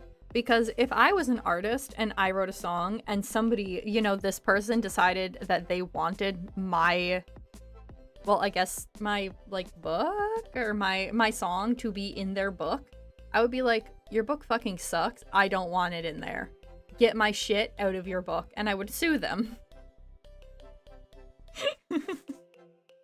The entire gallery space is filled from top to bottom, wall to wall, with brilliant Technicolor spiderweb. Okay. The thick strands are woven up and down all around the large enough gaps. Oh, with large enough gaps that the guest can walk through, clambering in and under the installation. You're forced to interact with it, to grip and touch the thick ropes. The puffy, loose woven wool manages to look sticky and dripping, but also soft and enticing. The eye-searing shades of magenta, lemon, and teal are so vivid and wet that the strands might have been spray-painted via some sort of pressure cannon. How do they look wet then, if they're dried paint? The aggressive color envelops you, making your eyes burn and your head spin. You're trapped inside a rainbow prism that seems to go on and on forever. Disorientating and intoxicating. If it helps. 1, that means that you're not still eating. And 2, it's an art piece, which I'm going to guess was done by Shaw, who is, again, serial killer, not boyfriend, who's trying to kill our main girl. Because of course. Because why the fuck not? From what I remember, also this is the final book, which is good. So there's no more than this. Should I keep getting Mastery 5 or should I start getting Mastery 6s? I can't decide. Mastery 5 on everything first and then go for Mastery 6. That's how it works. That's how it always should work. You gotta make everything level and then you go for the next one. At least that's how I do it. I need everything to be level before I can start working on something else. If I like, it's either I work fully on one thing or I, what's it called? I lost my train of thought. Or I need to make sure that everything is even first. There's no in between. It's either one or the other. I can't like half finish something and then do the others. So go for all Mastery 5 first and then go for Mastery 6 after. Because chances are there's already champions that are Mastery 5. If there are ones that were already Mastery 6, then you work for the 5s up to the 6, because then that would look nicer. But if there are ones that are already 5, unless you've already hit a couple that are 6. If you already hit a couple that are 6, then you should take those 5s up to 6 first, and then you should take the rest of them up to 6 as well. Yeah. They should put him. Wait, do they have Mastery 7? I don't remember, if I'm honest. I just know that my Jin's the highest mastery that it can get, and then nothing else. Apparently, Evelyn is my second highest played champion, and she is only a little bit over half of the mastery that I play for Jin. And that's just on the one account. We don't even need to look at the second account, that's just Jin. But yes, where were we? Aggressive color. Oh, Cole stands around Cole stares around at the installation, not touching anything. We both know the architect of this piece? I think yes, architect of this piece. The signature colors give it away, but it's nothing. But it's nothing I could have imagined from him. Guess he's not lying low, I murmur to Cole. Cole is silent. I think he knows why. Cole's disdain for Shaw has been apparent since before I met either of them. He's never spoken of Shaw's work with any level of respect. But for the first time, Shaw has created something truly impressive, something even Cole can't deny. The way your face immediately glows and is fading, lol. I will also, I have a really weird thing about my face, I am gonna say, which doesn't actually pick up too well because of it. Whenever I focus, okay, well then go 6 on Hecarim. This isn't hexagon is 6. And yeah, hex, 6. So definitely do that first. When I get really nervous or scared, instead of, well, you know, looking scared, I smile really wide. And my eyes go, like, really wide as well. And so I just look like I'm smiling instead. And I will fully admit, oh, we're breaking the lore, breaking the lore, breaking the lore, breaking the lore. The face tracking doesn't pick me up well because of the fact that my face looks weird. So whenever I focus in, my face drops. And so it goes, oh, you're angry. Whereas, like, whenever I talk normally and get really excited, well, I look really different. I have a weird way of keeping my face still, which is really fun. I call it autism stare as well, because I'll just stare at everything so intensely that I just look like I'm fucking angry. Or instead, it's actually just me focusing, because reading takes a lot of focus, or at least reading out loud. If I'm reading in my head, it's relatively fine, because, like, if I miss certain words, I can still kind of make out what it's supposed to be. But if I'm saying it out loud, then I'm reading it the way that I read it in my head, and I miss a lot of words, and I read words wrong. What's the mastery of Jin? Oh, we're gonna have to pull up the league. Oh wait, I think I can pull it up on just my other thing. Oh my god. That was a mistake. Ah! We're gonna wait, we can do this. We can open up that.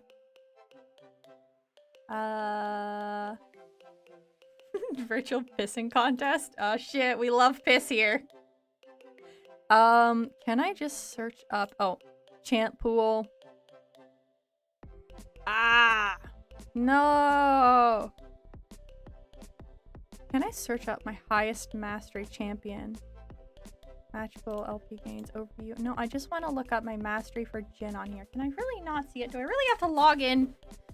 You guys are such pricks on this. We're gonna have to actually open up League of Legends. Dang it. Boop.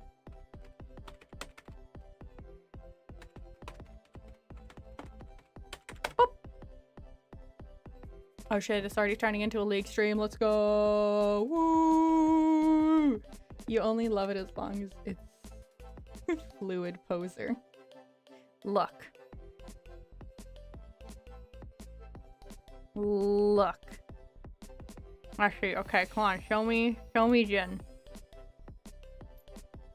So on our main one. Fuck! It's 46. It's 46. I think in my defense, on our other account, it's like 10. So technically, Damn it! But yeah, highest mastery for Jin is 46. Second highest mastery is Evelyn with 20. So if that's not, you know, a clear sign of who's the favorite, I don't know what else is. I just dropped my lip balm. But yeah, he's, we've been playing a lot of it. I want to get my second account. I've been wanting to get my second account up to 30, so this way I can actually play ranked on it, because, well, I want a fresh account for that. Which, another thing, I feel like my main account is cursed right now, because legitimately, every single match I get on my main account, I have an insane freak say some crazy shit. Whereas on my second account, people are relatively normal. And it's very, very nice. a lot less gamer words are being thrown around on the second account. So, you know, yeah. It's really fun. Also, a lot less inting supports. That's another thing. I swear to God, you should not be allowed. It should be like jungle. You should not be allowed to play support unless you have learned how to play ADC first. Because the amount of times that I have to fight with my support for farm is insane. Like, oh my God. Kind of like easy mode, but if I'm honest, I've been noticing that it's not that the games are harder or easier, it's just that, like, I just don't have an insane freak on my team.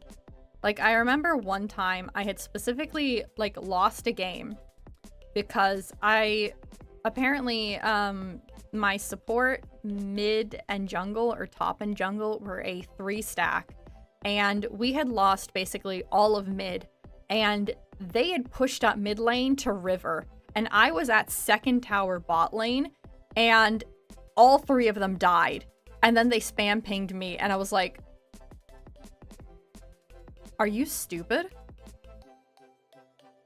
How is that my fault? You guys made a terrible play. And I've been noticing a lot less of that on my second account. Where people aren't doing dumb shit like that, man. Like, fucking hell. That was insane. French people. Yeah, I've heard that the European servers are absolutely insane for people going full tilt. Which is really funny. Because I don't know. I know that, like, the US is bad, but it's not as bad as I've seen some of the European servers. That I will say, because oh my God. Some of the things that I see people play or say there, yeah, those are some very interesting words that I'm seeing. Yeah, and it's chill. Maybe just you don't make anybody angry. You ever thought about that? Maybe you're just a normal person and you don't make people angry. Unlike everybody else here. I feed off of making people angry. Which I haven't been getting as much of recently on my second account. I'm kind of sad. Because I really do love Poking the Bear. Poking the Bear is one of the best things ever. It is kind of sad though. I turn off all chat whenever I stream League, which granted is not very often. Because in case somebody says some real vile stuff, I don't want that appearing on screen. Now, for for videos, I do love editing that in. That's always really fun. And I have a couple of things that I need to put in. I need to make another, like, edit of a bunch of games. I have, like, so many saved up that I just have not used just because I haven't been wanting to make one of those recently. Which is kind of interesting. Because usually I enjoy making them. Less so because, like, I'm like, holy shit, this is, like, so cool. I'm a fucking cool Giga Chad. And more so just because I'm like, man, 13-year-old me would be super proud of the fact that I've made a fucking League montage. Like, I remember watching those when I was in middle school and being like, dude, what? Call of Duty no scope? Holy shit, this is amazing! And it's like, yeah. Yeah. I would feel so cool if I did that. I leave it on just to see the insane stuff League players come up with. Yeah, exactly! But it's like, sometimes I don't want to put it on and, like, in stream just in case. It's really fun. One of my friends that I play with, actually the one who's a fighting game announcer, whatever, he does like tournaments and stuff, but whenever I play with him, he never has chat on, like even team chat, he doesn't have that on. So I will tell him the stuff that people are saying in chat and also what I'm typing back to them so I can make fun of it. Because stuff like that's really fun. I'm sorry, but I love seeing people argue. Seeing people argue is always really great. Like, I love that shit, man. God, I need more of that. I need more things of people just like fighting with everybody else and arguing because, like, dude, it's fun. Like, I love that stuff. Anyway, reading. Reading. I like stuff like this because I feel like it's the perfect kind of leave on in the background, and then every once in a while, hey, what the fuck was that line? And I really like stuff like that. Like, I feel bad doing things that require people's full attention. And so I like stuff like this because then it's kind of a thing where people don't feel bad for just being like, oh yeah, I have it on in the background. And also, I like reading. And this is a very good thing for me because then I get to read a bunch. So yay! Also, I'm gonna need to get my gin up more, so this way it's higher than 52. Where was I? Oh, Marcus. Who the fuck is Marcus York? Marcus York comes bustling up to Cole. His frizzy orange hair puffing out on both sides like a clown wig. An impression not helped by York's short legs and too tight waistcoat stretched across his belly. Oh ho, Cole, someone's putting you on notice. What? Cole snaps irritably. This is Shaw's bid for the sculpture on Corna Heights Park. If chosen, he'll do a larger version of this. I haven't received your design yet. The deadline is this week. I know the deadline, Cole hisses. Well, better hurry. Ugh. York's eyes glint wickedly. You'll have to come up with something good to beat this. He just tied string to shit. What the fuck are you talking about, come up with something good? York hurries away again, probably spurred by the murderous look on Cole's face. My own feelings of repulsion are so strong that I find it hard to speak. I feel exactly as Shaw intended, enveloped in this web, trapped by it, screamed at from all sides.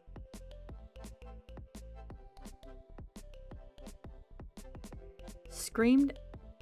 It's a web. I'm sorry. Enveloped in this web, trapped by it, screamed at from all sides. Who the fuck is, like, that's not an analogy that actually works in this context. You're talking about a web. In what point is, like, a web something that, like, that doesn't make sense? Like, even me going, like, oh, when does, like, a web involve screaming? That sounds stupid. Because the analogy is stupid. Cole says he would never have the confidence to do something like this before. What do you mean? Everything Shaw has ever made is commercial. Cole gestured. Shaw found his own serial killer boyfriend! And now he's better at art. Cole gestures around at the brilliant dripping ropes. You can't sell this. It's an experience. I nod slowly. He's leveling up. As if summoned by those words, Alistair Shaw strides towards us. He navigates the webs with confidence, easily maneuvering his bulk through the fluorescent strands. I love whenever, like, books talk about, like, a dude being really buff, because they just go, he's big, and he's strong, and he's big, and he's buff, and bulk. And it's just funny to me. Shaw glows with health and happiness. His golden hair, rich tan, and shining white teeth beam at us. His shoulders seem a mile wide as he stretches his arms open, greeting us in his booming voice. Mara, Cole, so glad to see you. He's so loud that a dozen people turn to observe our meeting. Camera flashes wink at us. Everyone loves a tete-a-tete? I know it's French. Between their two favorite rivals. Yeah! We're frozen in place, trapped in this web, watching the spider approach, grinning at us both. Cole, Shaw slaps Cole on both shoulders with a loud sound that feels like a detonation. My oldest friend, look at you. You know the thing I love about you? You're unchanging. Your principles unwavering. That must be what Mara loves about you too. While I still don't know everything about the dynamic between these two, I understand the Barbs all too well. What fucking is there to understand about them? He's a serial killer, the other guy's a serial killer. One of them's just like, my serial killing is art, the other one is just like, I kill girls because it makes me jack off. What the fuck is it do? Like, what is there to understand? They're both losers. I don't understand. Why are you confused about this? Like, what the fuck do you mean? Shaw abducts me as a provocation. What? To tempt Cole into breaking his own rule. And it worked. Oh, they're talking about the original part where he abducted her. Yes. He abducted her to be like, hey, you never kill women for some reason. Feminism.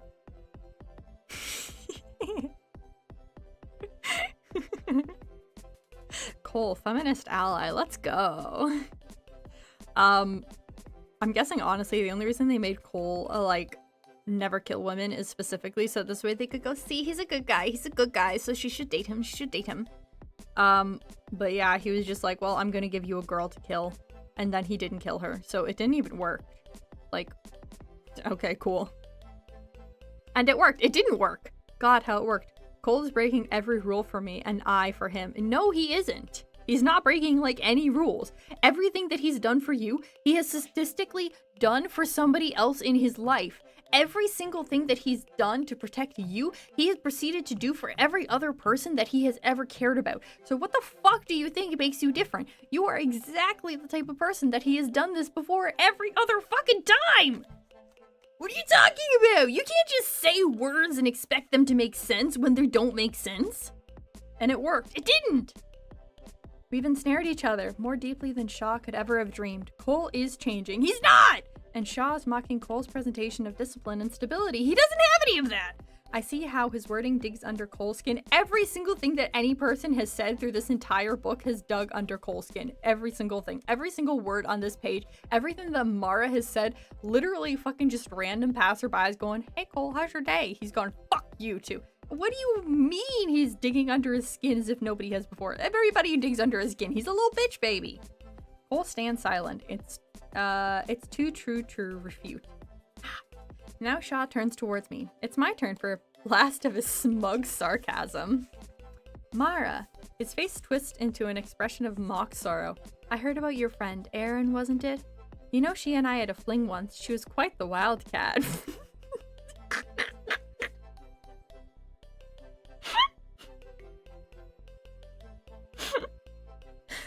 Even minusing the whole part of just like, I'm a serial killer. I killed her.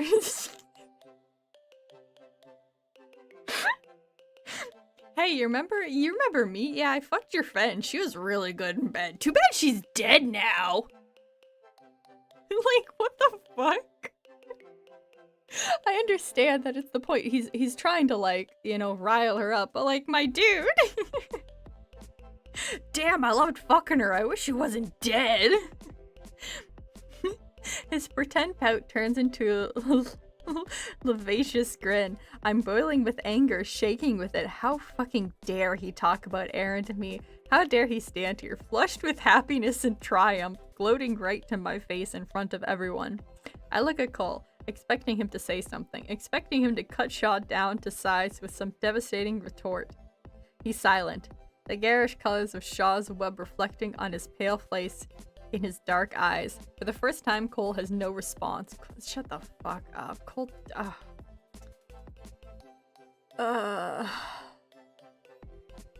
Because for the first time, Shaw truly has the upper hand. What part? I'm sorry. What part? Where does Shaw have the upper hand? Where does Shaw have the upper hand in this situation? Where does he have the upper hand? In, like, what part of it? Okay, he talked about how he fucked Erin, and he kind of pissed off Cole. like, that doesn't give him an upper hand. And you go, oh, well, he has the upper hand in, like, the art exhibit, and the guy really likes his other guy's art. Okay, but, like, Cole hasn't made anything yet, which I'm going to spoil the end of the book, which I have not read yet, but I can guarantee what's going to happen, because, of course, this is what's going to happen. Cole's gonna murder Shaw, and then he's gonna turn Shaw into an art piece, and then he's gonna submit that art piece, and then that annoying guy who had the orange clown hair is gonna be like, this is a great art piece, I wish Shaw was here to see it, and then he's going to be like the art piece or whatever, and that's how this book is gonna end. But fucking Cole hasn't even submitted anything yet, so he doesn't even have an upper hand in the whole like art thing, because he hasn't submitted anything. There's nothing for him to pit him against. You can't be like, oh, you have the upper hand when somebody hasn't done anything yet. You're bad at writing. Raising his voice a little louder so everyone can hear, Shaw says to me, and don't worry, Mara, I forgive you for pointing the finger at me. You must have been in a terrible state of, a terrible mental state after how brutally your friend died in agony. What must you have felt finding her there in your bed? No hard feelings from me. It's all water under the bridge. Even if I could have been hanging out with Shaw this day, specifically at the time that this girl was murdered. And if I heard him say that, I would go, oh yeah, he killed her. I don't know how. Teleportation, fucking whatever. He killed that girl. That is the most suspicious. Every single person in this building is just like, oh, he killed that girl, didn't he? Yeah, he killed that girl. All his shots fired and everyone landing right on target. Shaw gives us one last aggressive, good to see you both, and strolls away. His departure feels like a vice around my skull, finally releasing. I can breathe again, but I'm shaking harder than ever. I'm sick. Furious, choking on everything. I wanted to shout at Shaw that I had to I wanted to shout at Shaw that I had wait, what? Choking on everything I wanted to shout at Shaw that I had to stuff down inside instead. I mean, yes, that's a sentence, but I don't feel like it's a very good one. Everything about him angers me. Enrages me, from his taunts to his gloating. Even now, I'm surrounded by the excited babble of guests, interacting with Shaw. Hey Shaw, how's it going? So, what was that? Why are you talking about that dead girl? Why did you specifically decide to mention the fact that you fucked her? How did you know the fact that she was, like, in that girl's bed? How do you know that she blamed you for the fact that she was murdered? What's going on with that? Like, what the fuck?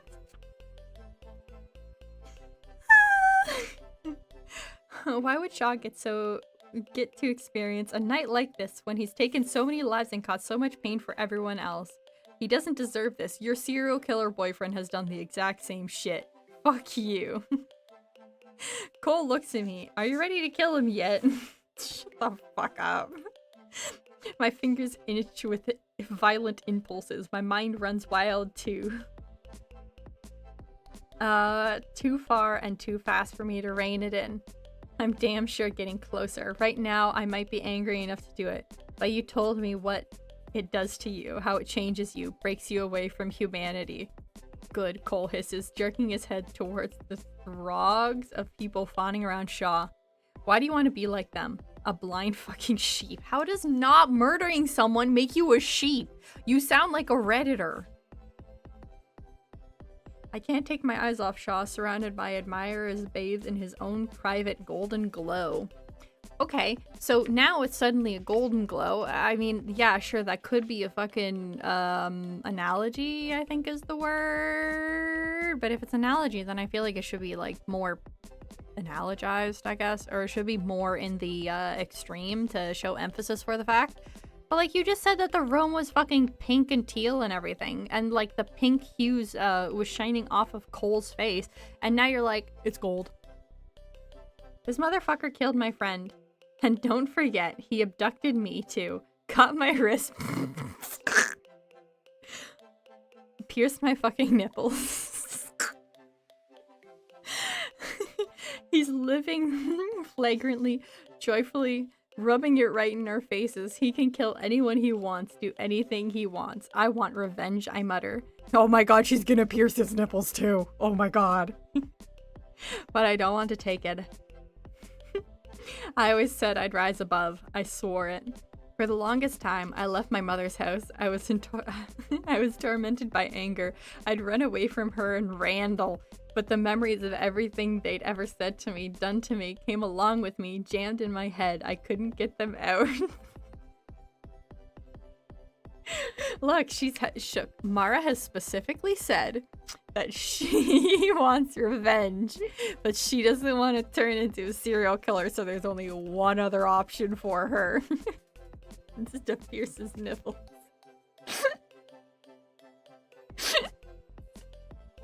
This is the best book ever. God. The longer I was away from her, the more I realized how wrong it all was. How monumentally fucked up. I wanted them to pay. My mother's always gotten away with everything. CPS came to our house, summoned by teachers who reported the bruises on my body and the lack of food in my lunch. My mother cleaned the house and brought groceries for a week until they went away again. She was pulled over multiple times for DUIs, but she got the fines reduced or charges dropped on technicalities on overcrowded dockets by begging and pleading and deploying her best sob stories. Yeah, see, I don't make the rules. I just analyze the story. And I'm currently analyzing the fact that she's gonna pierce this guy's nipples as revenge. She brought men into my life. She brought men into my life and me into theirs. Not just Randall, a succession of assholes for every flavor. Drug dealers, ex-convicts, and even neo-Nazis? Who pushed hand-printed copies of American Resistance and the Daily Stormer into my hands. What?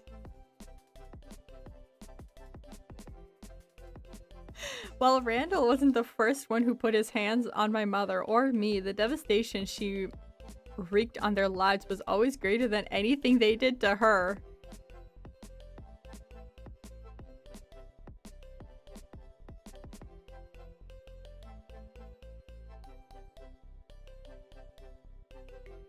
What?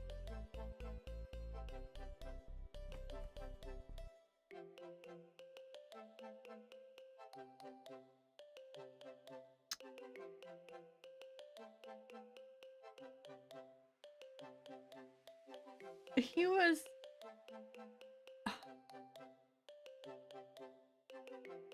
Yeah, so that guy, Mark? Yeah, Mark. Mark was a Nazi. Mark was a neo-Nazi, and he pushed his neo-Nazi beliefs on me like a 14-year-old, I'm guessing.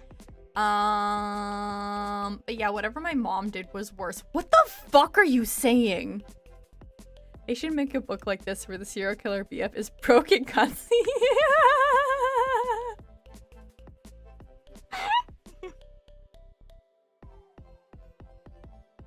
Mara, please. No, I know I asked for money yesterday, but like, they had the like bulk bag of duct tape on sale, and so I couldn't buy the axe because I had to buy the bulk duct tape. I'm saving us money. I just need 10 extra bucks. I just need 10 extra bucks.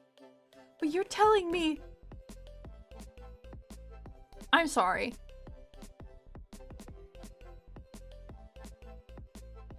I think that neo-Nazism is worse than child abuse. I'm just gonna be honest here. What the fuck do you mean? You literally just said that. Also, okay. 1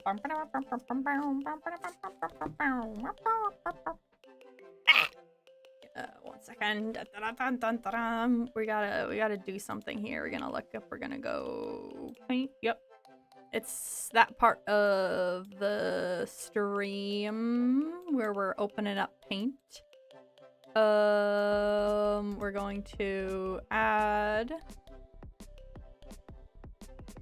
window capture. Okay. Oh, it's just black right now. Oh, there we go. Paint. Okay, well, it's showing my mouse. Why are you doing this to me? What the fuck, dude? Am I not gonna be able to... Wait. No. Come on. Wait, what if I draw on white? Is it gonna show up? No! It's showing my mouse! Dude, what's up? What's up with this? Capture pusher?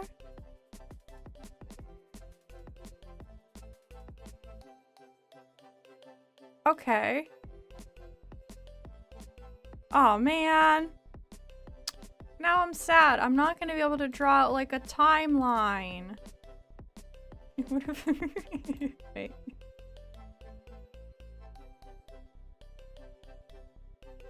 Protected for my own safety, so nobody knows what trash I read. What the fuck, man? I need to figure out why this doesn't work. My screen capture doesn't work for this monitor. It works for my other monitor, but unfortunately my other monitor it's very difficult to use. Wait. Okay, now paint just straight up will not open. Okay, good. We're having some really good problems right now, and some really good problems. But anyway, I was going to draw out a timeline and be like, hey, so the fucking age range of this kid does not make sense. And her mom bringing in a bunch of, like, men and then marrying them and then divorcing them also doesn't make sense. Because she specifically said here, like, oh yeah, she's brought a bunch of different, like, men into my life and they've had, like, negative impacts on me. But earlier in the book, she talks about the fact that, like, when she was, like, I'm gonna say, like, 12 and, like, onwards. Look, it's to protect me. It's to protect my identity. It's to protect my identity. I was gonna draw a timeline of this girl's age to basically be like, this does not make sense. So I'm going to say, I'm going to assume that, you know, obviously she's born. I sound like such an, obviously she's born at some point. They start talking about Randall when she's like maybe like 11, 12, when she's like kind of in middle school. And then she proceeds to talk about Randall basically until she moves out at like 18. So that means that like the mother went through like 60 different boyfriends in the span of like 10 years. And it's like, what the fuck do you be like? It doesn't make sense. And she's talking about the fact that like all of the relationships that her mother had like an impact on her life. And it's like, how do you fucking remember those relationships and the impact they had on your life when you're like 4 years old? That basically leaves only like 5-6 years for you to actually like, or for any of them to like imprint on you. Like that doesn't make any sense. You're just like this is what I was talking about earlier. I'm just like, it's just like a sob story for the sake of it being a sob story, and it doesn't actually make any sense. It's just like them sitting there going, yeah, okay, cool, woo, we're saying bad stuff because we can. And it's like, okay, but the bad stuff the mothers do, and it's also like the fucking neo-Nazi. She dated a you're saying that the mother being a bitch, well, she was an abusive bitch, I'm not denying that, is worse than the fucking neo-Nazi? Who tried to turn our main character also into a neo-Nazi? What the fuck do you mean? I keep peeking my mic. I need to stop yelling. Problem is, this book makes me want to yell. Like, what the fuck are you talking about? Like,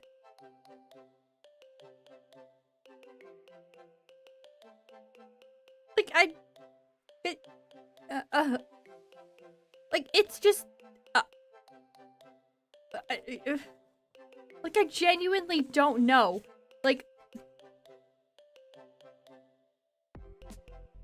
but also, so you're also telling me that, like, this random fucking dude decided to make her read neo-Nazi literature while she's, like, I'm gonna put it in like the later stages of her life when she was like 11, because again, by the time she was like 12, 13 is when like the fucking Randall comes along and gets married to her mom. And so it's like, you're giving a fucking 10-year-old Mein Kampf? What the fuck are you doing? Like, even if you want to turn her into a neo-Nazi, she's not gonna read it. She's gonna spit on the pages. Like, what the fuck? Like,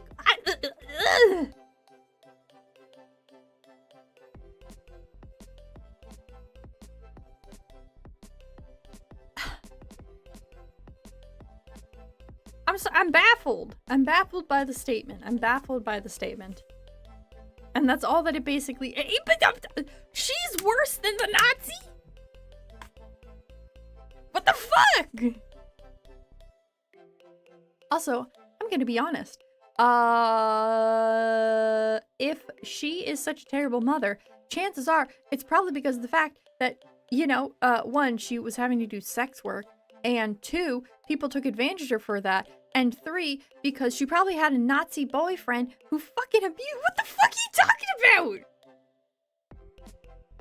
Does that give her sympathy? No, but it gives her actions reason. And hey, maybe like you should have been like, hey mom, we should probably not I'm like, fucking hell, man.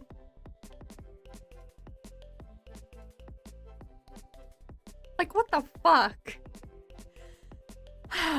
She sailed through life unpunished, unrepentant. The worst people are free to maim and defame whoever they like. There is no justice, no fairness. Cole and I intended to stay at the party for several hours to network with dozens of Cole's acquaintances all around us, but neither of us can stand Shaw's malevolent gleam or omnipresent discussion of his work, to say nothing of the technicolor spiderweb wrapped all around us. We leave a few minutes later. We're both silent on the drive back to the house, Cole gripping the wheel with a rigid expression, and me replaying every taunt Shaw threw at me. You know we had a fight. Whoa, we know you blah, blah, blah, blah. You know we had a fling once. Don't worry, Mara. I forgive you. You must have been in a terrible mental state. The moment we step inside into the dark, cool interior of the house, the tension between us snaps. Cold. Oh no, it's gonna. Oh no. Oh no. BRB power does release a date. What? Okay, wait. Question mark. Is it still Power World themed? What?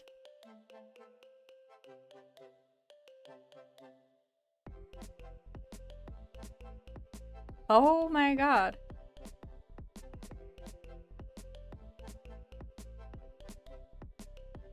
It's like...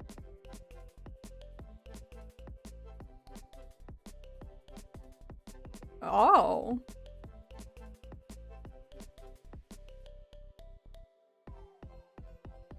Well,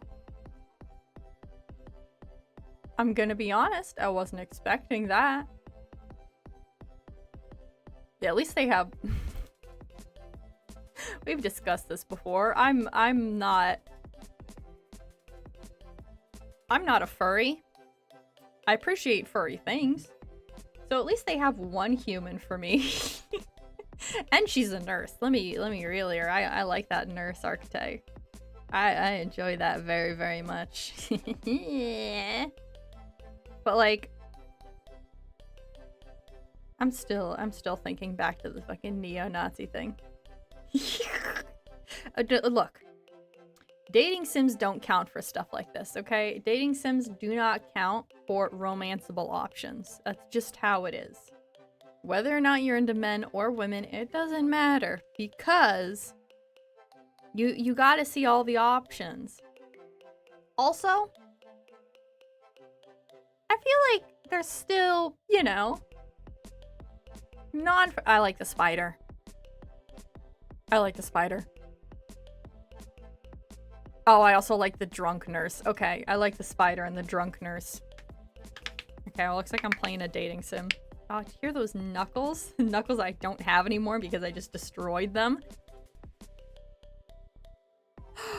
Oh, never mind. I like the bug one. Fuck, what's that one's name? Fuck, no, go to it. What's his name?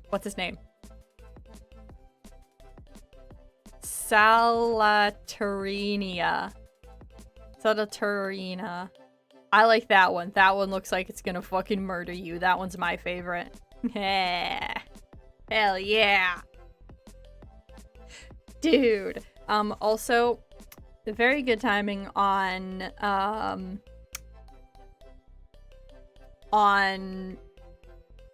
visual novels and the stuff that they usually have, because I think that we're about to head into one of those scenes in this. Okay. Here's like my problem with a lot of those ones, and why I don't like do a lot of those things.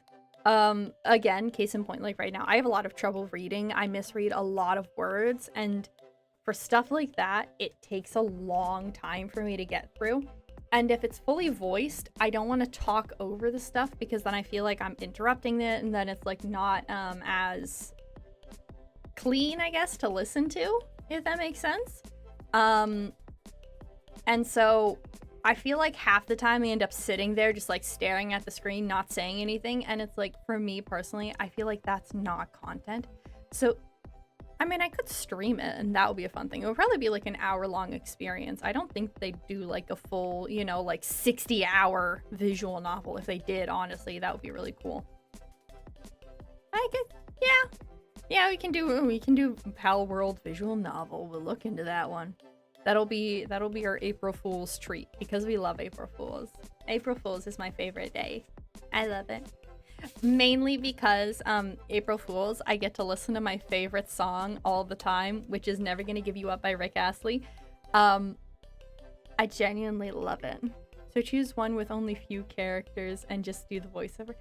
Yeah, it is like one of those things where it's like, I know that I can do it. I just always feel... I feel very much so that, like, I'm not actually adding anything to it with all the weird and accurate voices, though. Here's also my problem, is that, like, I can do the weird voices for myself, but the second I have to do, like, a weird voice for, like, something else or, like, talk in a different way, it kind of, like, hits that, like, very, very tiny cringe factor inside of me, and I go, like, ugh! And then I like, freak out. And so that like kind of hits me weirdly and I'm like, oh, I feel odd doing this. So it's, oh, sorry, I just read ahead in front of the book and we're getting one of those scenes. It's something that like there's one game, it's called Asylum, which came out recently, and I wanted to do something for it. It is made by the same company that did Scratches, which was a point-and-click adventure game, which is a type of game that I absolutely adore. Problem is that a lot of it was, again, either reading or, well, just sitting there and listening to something, and I was like,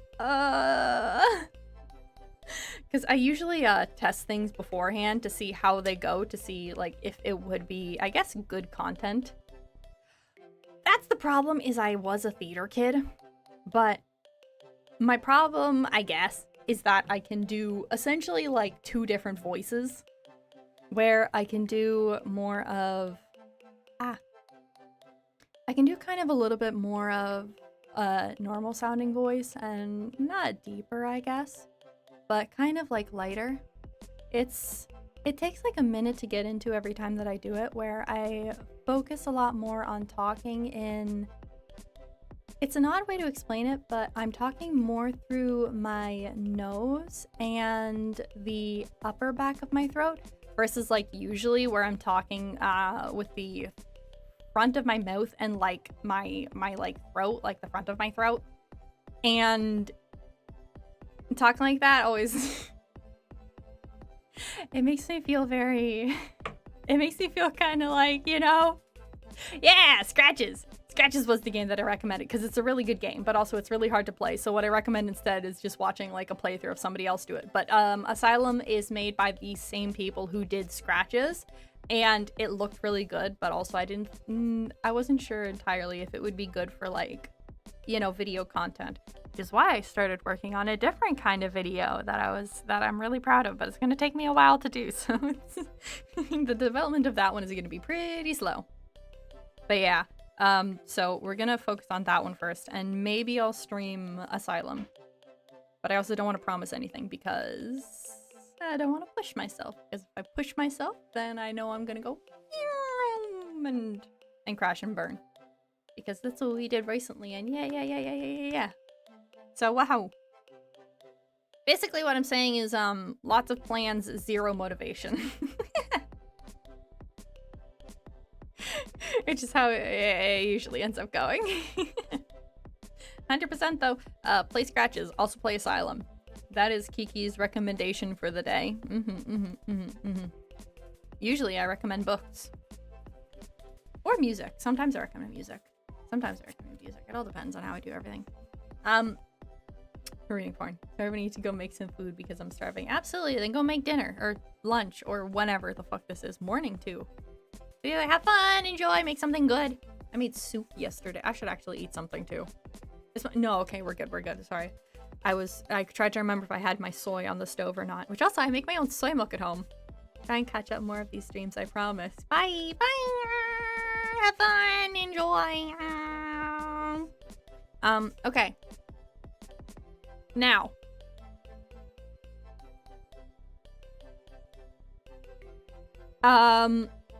We're getting into the part where I'm gonna have to think of some creative words.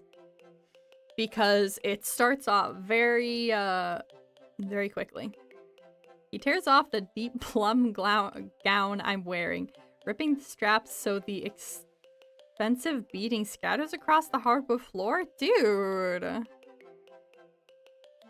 I attack him back just as hard, yanking open his shirt, ripping the material, losing the buttons. Okay, I'm just gonna say, talking about recommending music, just you listen to I did listen to them. I will also admit, I was just like, oh yeah, actually this is really good. And then I proceeded to forget completely which ones they were. I know that it was Metallica and the earlier Metallica albums. I think it was. Because you had said that the later albums weren't as good, was it? Or that the later albums were kind of, I guess not as good. But I listened to the couple of songs from them that you had said. Do I remember which ones they are now? Not necessarily, I'm gonna be honest. Because I forget really fucking easily. But yeah. But I don't know if anyone has ever tried to do this. Trying to get a button off of a shirt is absolutely impossible. To rip a button from a shirt? That is some cheap material. This guy is rich as fuck. He is not buying cheap shirts. What the fuck do you mean you just ripped open his shirt like it was nothing? Hello? What the fuck? Oh, we're kissing each other with more than passion. We're exercising our anger, our resentment, our fear, and our rage. Is not anger and rage the same thing? It's not directed at Cole, and it's not directed at me. It's a swirling dark energy between us, a bitterness that has to burn out before it consumes us both. Good. Cole hasn't even gotten my dress all the way off when he throws me over the arm of the couch and Wait, didn't he just rip off the strap? What is holding up the dress then? Did he just like rip the strap for fun? What the fuck, dude?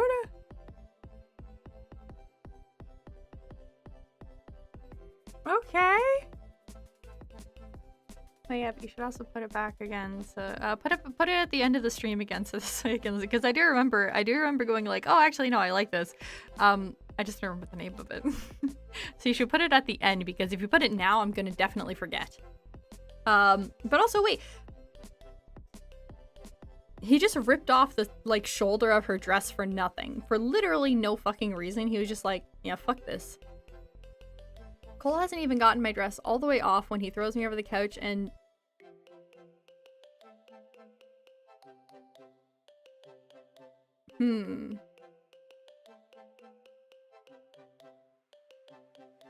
Takes me from behind.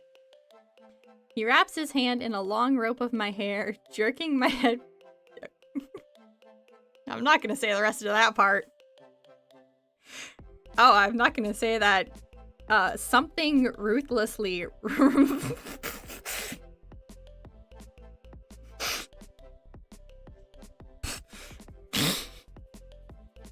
Ah, damn it. That's unfortunate. So... She's saying that the movements are very close to as if he was, like, actually, like, spanking her.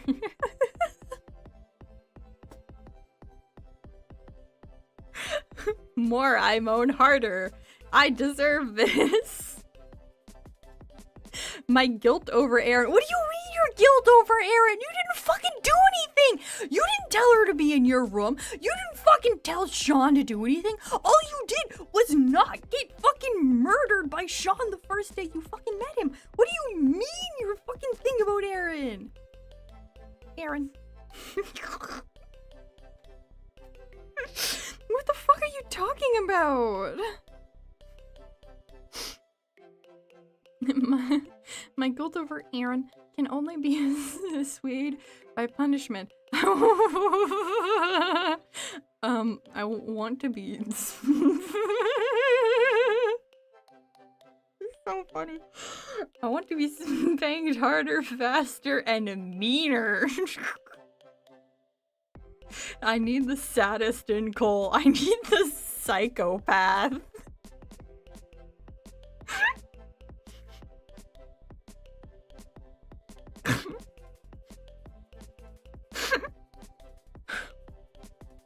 And Cole obliges. Wait. Okay, we're gonna check one more thing and see if this one works.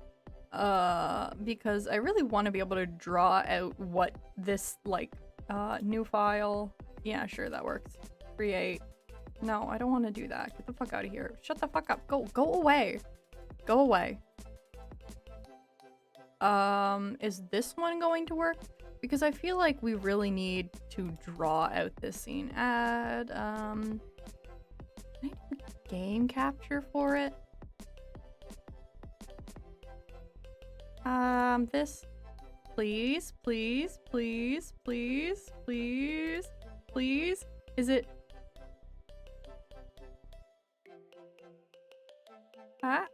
No. You guys fucking suck, man. What the hell? Why does nothing want me to be able to do it? What do you mean? Can I do paint? I hate you guys. I hate you. Okay. Fine. You win this round. I guess we're not going to be able to draw pictures. Man, I love drawing pictures to try to figure out how these scenes are working. Aw, man. But so she's kneeling. The back of my head against the arm of the couch. What?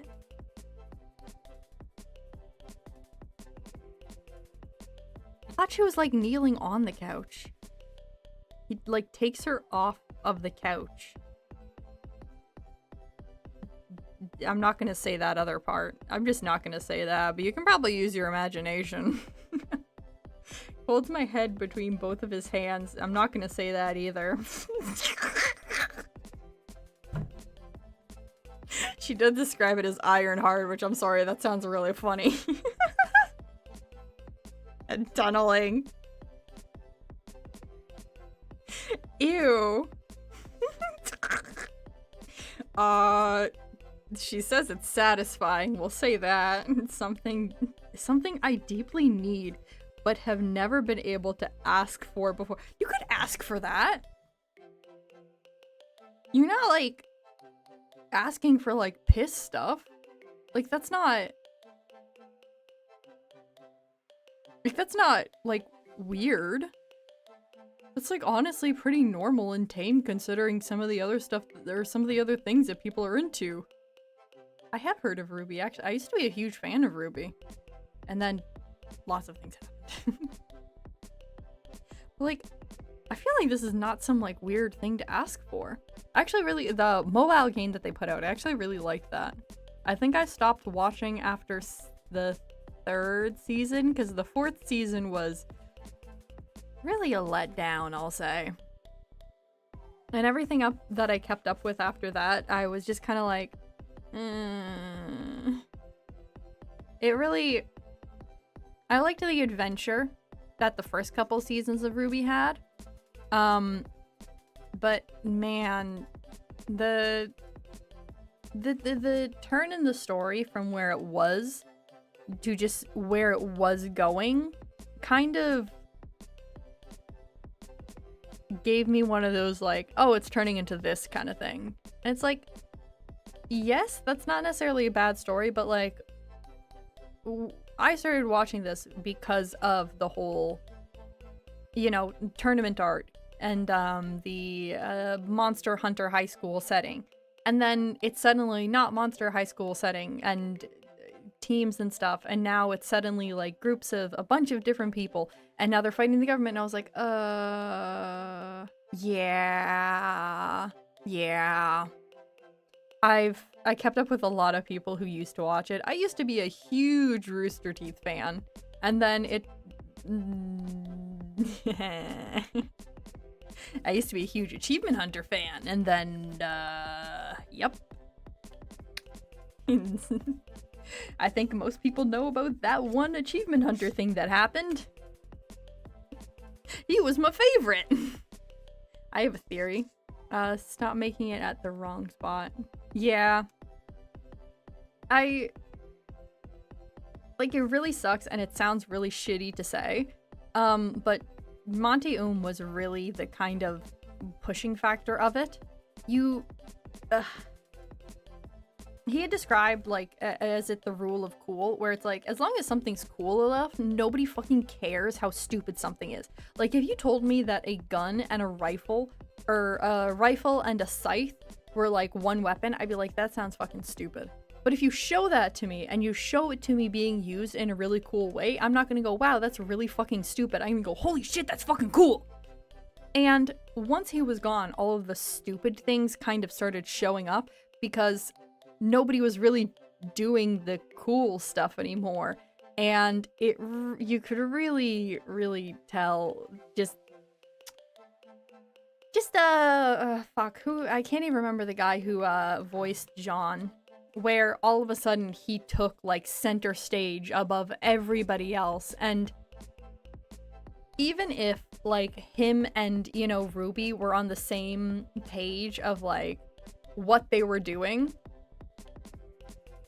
it still was like, dude, you weren't even a part of the main 4 girls. Why are you suddenly one of the main characters? Like, nothing against you, but nobody fucking cares about you.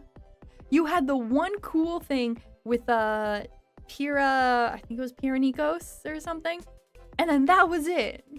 And nobody else fucking cared. Man. That show made me mad. That show made me really mad. And oh man, I'm just gonna say it. I am very much so what's her name? Blake and Yang. Sure, it's cute, but I'm gonna be honest with you, Yang and Weiss, million times better. Fight me on it. Party girl and bitchy preppy girl, best ship. Fuck anybody else who says otherwise. Those are the best girls. Also, I just liked Weiss in general. She was my favorite. Also, everything that they did with Blake was very interesting, where they decided to go, hey, so the girl who's fighting racism is actually the one in the wrong. And it was like, wait, what? Wait, what? What are you talking about? That was a really interesting plot point to decide to go with. Okay, we're just gonna ignore that. Apparently, Rooster Teeth is coming back, and Bernie Burns is, I think, he bought, like, the IP back or something. I don't know how that's gonna go, but I'm guessing that they're going to rely on nostalgia bait, and it's probably not going to go over too well, because a lot of the main factors that were driving it have kind of dissolved. One of which being Let's Play Achievement Hunter, a lot of their, like, IRL stuff. Like, I know their podcast was super huge, and I don't think that they do any of that stuff anymore. But if you go finish watching it, you wouldn't like the end, I guarantee that. Oh, no. See, that, I won't lie, that makes me kind of want to watch it, because I know that that means that I'm not going to enjoy it. And I love things that I'm not going to enjoy, because then I get to yell about what makes them bad. But also, okay, wait, I need to... How much longer? Oh my god. Okay, we have 2 more pages left. Well, we have, like, 3 more pages left, and I don't think I'm gonna be able to read a lot of these pages, considering the stuff that's on them.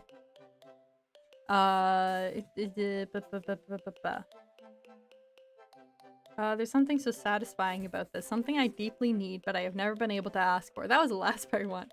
No, don't give me spoilers, because now I'm actually probably gonna watch it. No spoilers. Because I want to be disappointed on my own. Because it's more fun that way. This is the broken, fucked up part of myself. The part that is furious over everything I was hurt or used, but still craves the freedom to seek out roughness and violence when I want it on my own terms.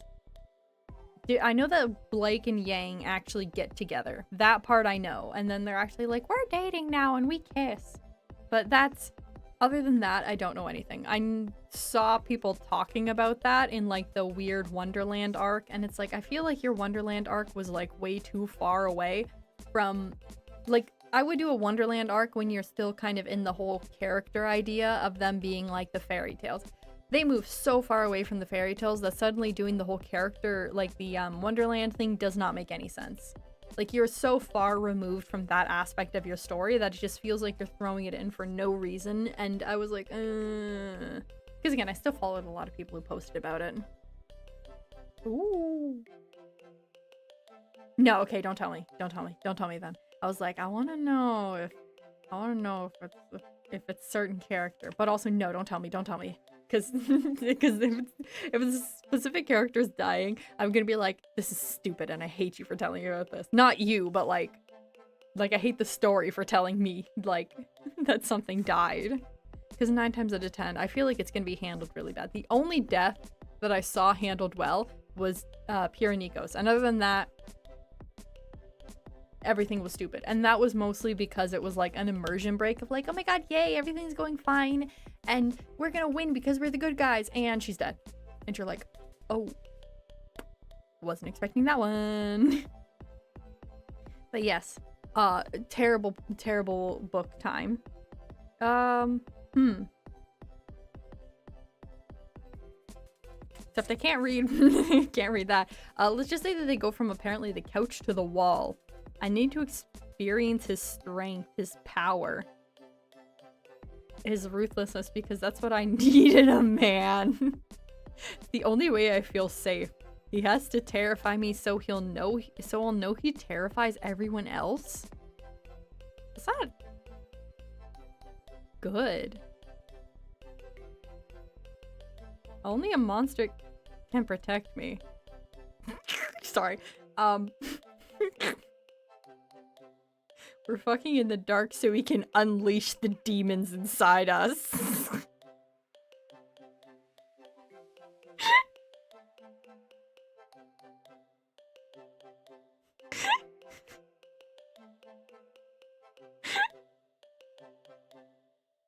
I can't read that. I mean, he throws her onto the floor, which I feel like that's gonna hurt a lot. He has hardwood floors. We've had that described to us at least 3-4 times now. That's gonna hurt her back. Ew, I want his sweat. I lick it off my throat. Girl, what the fuck? It's gross. Ew. I can't read that. I look up into his face and see the naked Cole, that real true creature. Eyes as black as pits, always burning. Face as beautiful as sin. This is Cole, unleashed. Full of fury and passion and hunger? His control was always an illusion. The real Cole takes what he wants. He's taking me here and now. Something me into this floor. And still he wants more. I can see it in those eyes. He wants something from me that I still haven't given. Oh, and then he strangles her. Oh, great. And then she says stop, and then he doesn't.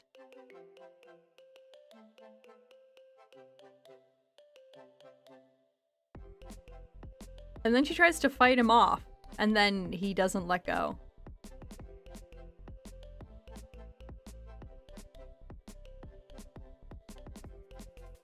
This is a romance novel.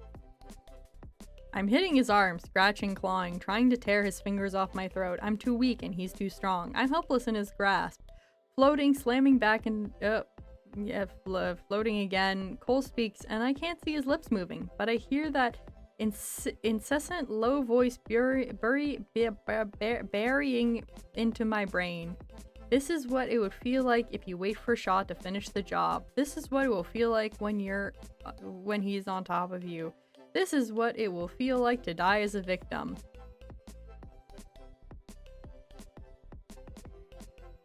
Oh, but he never kills women, so he's the good guy. See, he's good. See, she doesn't actually need to be scared of the fact that he's doing these things because he never kills women. Because he's like that. What the fuck is wrong with you? Stop it. Stop fucking around. The words are rasp. The words are a rasp, a whisper. It doesn't matter. Hiccup. It doesn't matter if he hears them or not. Cole isn't fucking around. He's never been more serious. He chokes me harder. Something's me harder. Holds me there while he beats the lesson into me. What the fuck is wrong with you? Why would you write this? Why would you write this with the explicit intention of this being like a romantic relationship? Not even in like a relationship where it's just like this would be something where one, I'm gonna be fully honest. I'd be like, I'm gonna kill you. I'm going to kill you. Like, you're dying in this after this moment. If we do not break up and you do not move to another city, I'm breaking up with you and I'm going to kill you. That's how this works. Like, it's like,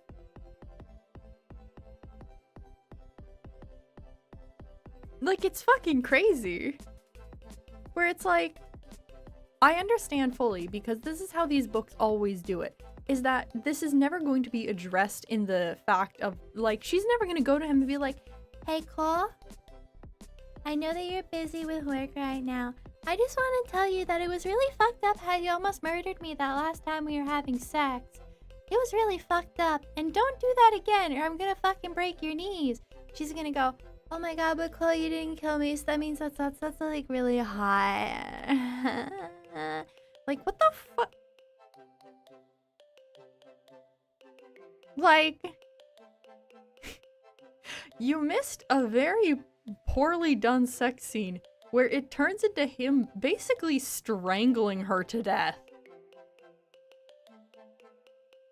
And I know fully that it's never going to be addressed in, like, the way that it should be. Like, you can write about stuff like this as long as you address it in the proper manner and not try to play it off as just like, yeah, but he didn't kill her though, so that it's still romantic what he's doing. What the fuck do you mean?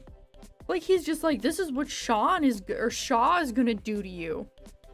I mean, yeah, the lead character does suck, so, I mean, an entire novel about her dying would probably be pretty good. I love splatterpunk books. I've read a couple of them. They're really good.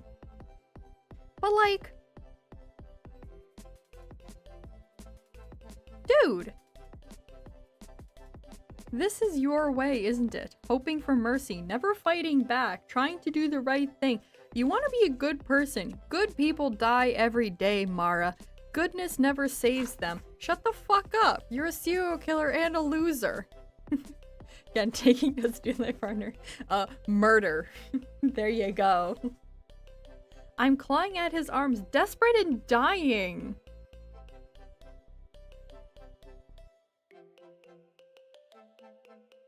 Do you want to be a victim or do you want to be a fighter? I thought you were a fighter, Mara. I am fighting. I'm hitting him with all my strength, but it's not enough. I'm only a girl. Kill yourself. A skinny girl. Kill yourself. I'll never be enough against a man. Kill yourself. I hate that I'm small. I hate that I'm weak. The anger, the hurt, the goddamn fucking unfairness wells inside me. I'm a volcano now. I'm fucking lava. Like...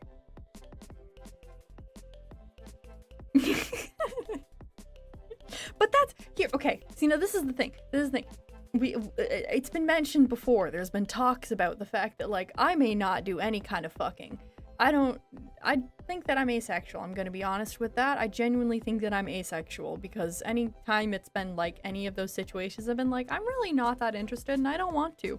But I do enjoy learning and reading about other people's weird fetishes. And one of the most important parts about stuff like that. I'm sorry, I left the taste in the bowl. Is that like there's the actual understanding of like hurt and trust between the people. there is zero trust in this. She's straight up like, he's gonna kill me. He's gonna fucking die. I'm gonna fucking die because he's gonna fucking kill me. And like,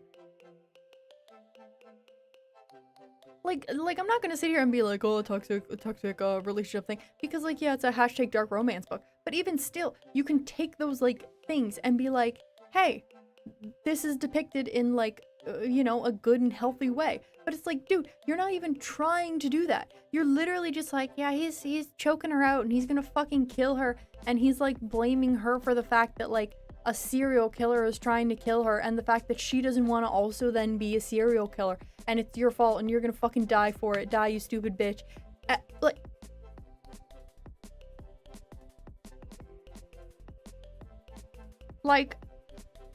Like you can do stuff like this without it just straight up being, you know, well, this.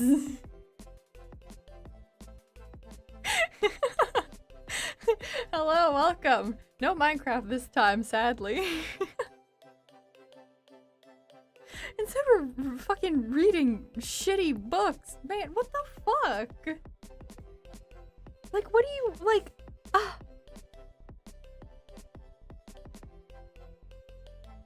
like, it's,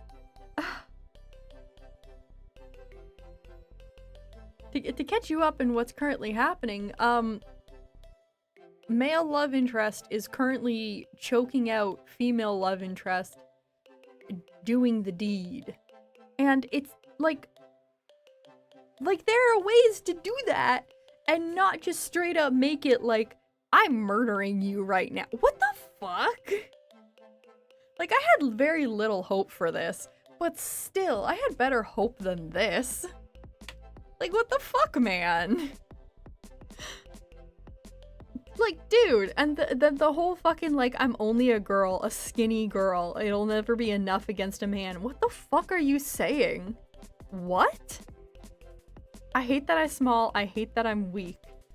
The anger, the hurt, the goddamn fucking unfairness wells inside me. I'm a volcano now. I'm the fucking lava witch. I'm sorry, that's a funny line. That is so terribly written. It bursts out of me in a howl so raw, so animalistic that I don't even realize Cole has let go of my throat. I'm screaming right in his face. I hate him, I hate him, I hate them all. I want them all fucking dead.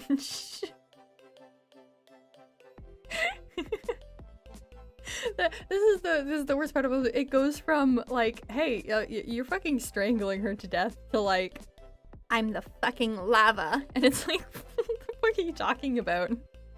I'm sitting up now. I don't know when that happened. My throat is raw, maybe because he just strangled you. I don't know. I don't know. Oh, my throat is raw. My shrieks still echo through the house. Cole watches me, calm and satisfied. I don't care. I would kill him.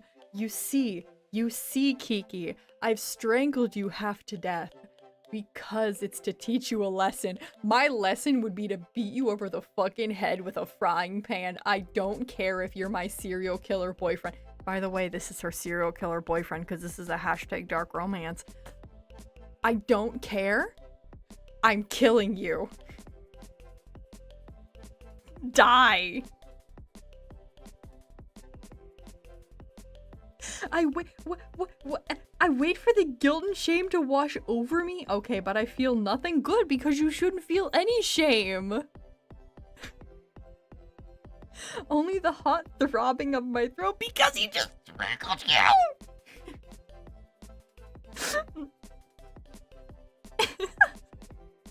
Cole lays his hands on my head, gently stroking my hair. It's all right, Mara. It's always better to tell the truth. Lie to the world, but never to yourself.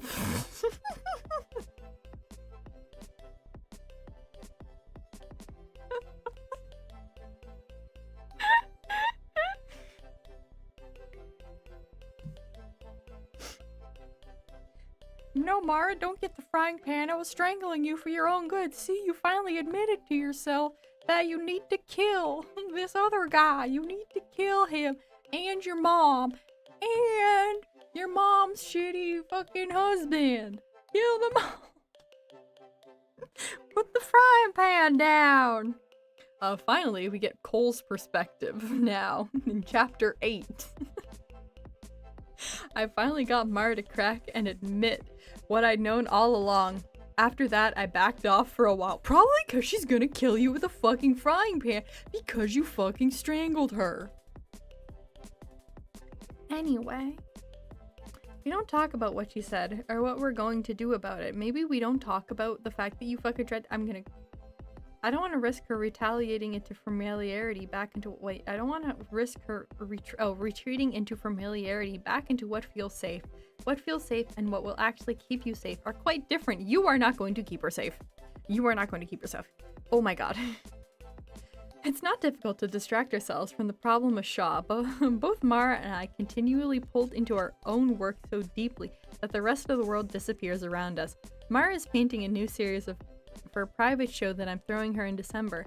I'm finalizing my design for Corona Heights Park. I sketch it out first, and then I build a scale model that I'll deliver to Marcus York. I visit Mara in her studio to see how her latest painting is coming along. She's got her hair pilled on her head with this. Wait, what? She's got her hair pilled on her head with several paintbrushes jammed into the bun? I mean, I know I'm not reading that wrong. It's like literally 5 letters. Alright, I've listened to Thank you for food. Enjoy food. Man, everybody's eating. Okay, I was gonna say everybody's eating right now, but it is roundabout time that I should be eating too. We'll finish. How long is this chapter? We'll finish most of this chapter. And then we'll be finished. Because it's 13 pages for that. Enjoy whatever the fuck you're eating. I was gonna say dinner, but I don't know when that is. Anyway. And she's got her hair pulled in her head with several paintbrushes jammed into the bun to fix it in place. And I do not think that that is the best. I think that's honestly gonna fall out. Her face and arms are liberally streaked with color. Her overalls so battered and stained that I can't tell if they're originally black or painted dark denim. She's got her legs rolled up and up to mid shin. What?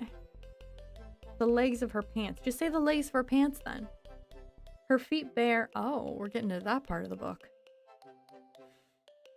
Hey, a paint on her toes. Oh, we're really getting to that part of this book. She smells of linen and flaxseed oil with an edge of turpentine. I'm going to assume that's a paint. For this series and the last one, Mara used oil paints, not acrylic. The paint dries slowly over several days, so the pigment is malleable. She stacks transparent layers to create deep shadows or the impression of light glowing from within. She bends shapes from seamless transitions. Her technique improves by the day. Her previous series was mostly photorealistic. This new series, no, they've shown the fucking stuff that she did. It wasn't photorealistic. It was not photorealistic. The stuff she was doing was not photorealistic. This fucking book has goddamn pictures in it as if this is a fucking picture book. It has not been photorealistic. What the fuck are you talking about?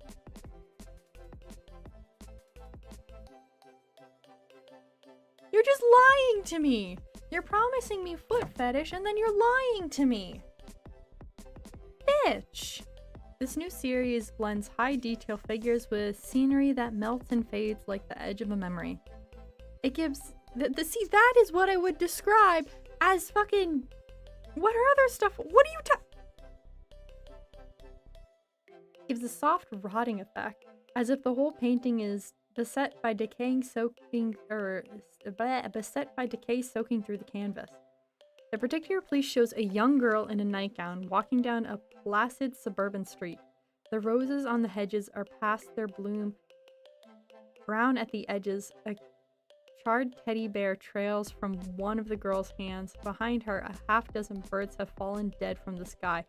Beneath her slippered feet, the grass weathers.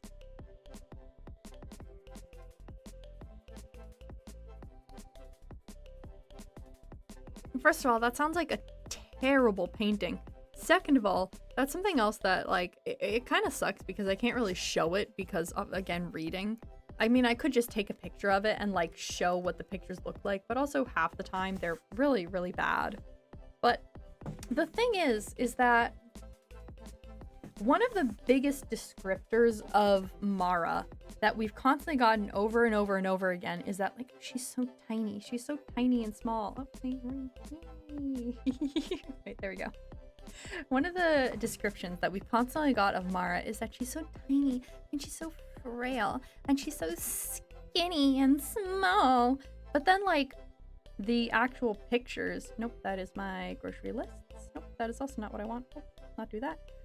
Is that she's, you know, I don't even know how to describe it, but we were constantly getting a thing basically of it being like, oh my god, blah blah blah blah blah. I didn't save. Okay, there we go. Save image. Yep. Save it to pictures. Boop. Okay, and now we should be able to insert, add. Ah, no, don't want to do that. Add. Image. Okay. Browse. Oh, here we go. Here we go. Oh, wow, that's really large. Oh god, I was not expecting it to be that big. Tiny, tiny, tiny, tiny, tiny, tiny, tiny, tiny. Tiny, tiny, tiny, tiny. So this is not one of the pictures, like, that is directly related to what I'm talking about. But these are the pictures that are drawn in the book. And it's like, this looks juvenile, if I'm honest. This looks juvenile. And also, again, this is our main character right here on the right. This is what our female lead looks like. I'm sorry, but she does not look frail, sickly, skinny. She just looks like a regular ass bitch. Like, what the fuck are you talking about? Like, what? This just looks like a regular girl. Like, it doesn't make any sense for you to specifically go through and describe your character in a way and then to not have that illustrated properly in the book. Like, there has been so many points where, again, I say it over and over and over again, but the problem is that she's never been described as anything other than pale, sickly, like, malnourished and shit like that. But it's like, this is not somebody who looks like that. This is just a regular fucking lady. Also, finger jump scare. Ooh!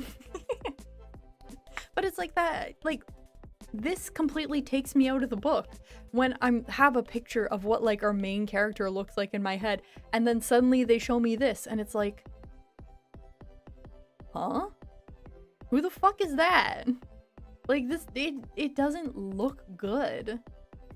It just doesn't make sense to have just some random fucking lady there. Again, in very last chapter, she specifically is just like, I'm just a tiny little girl. I'm so skinny and weak.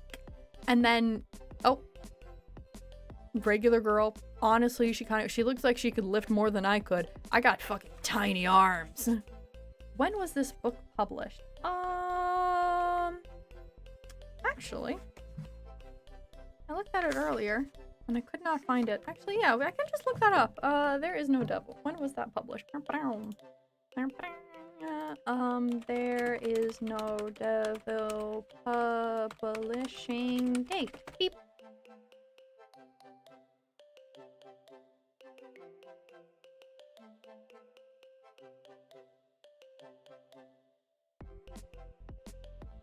(2023). 2 years ago.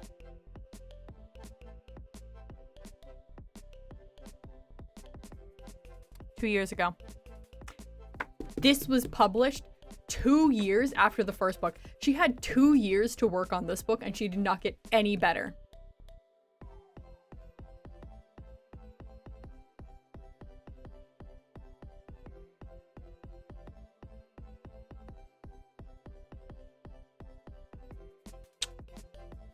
Wow, that's impressive.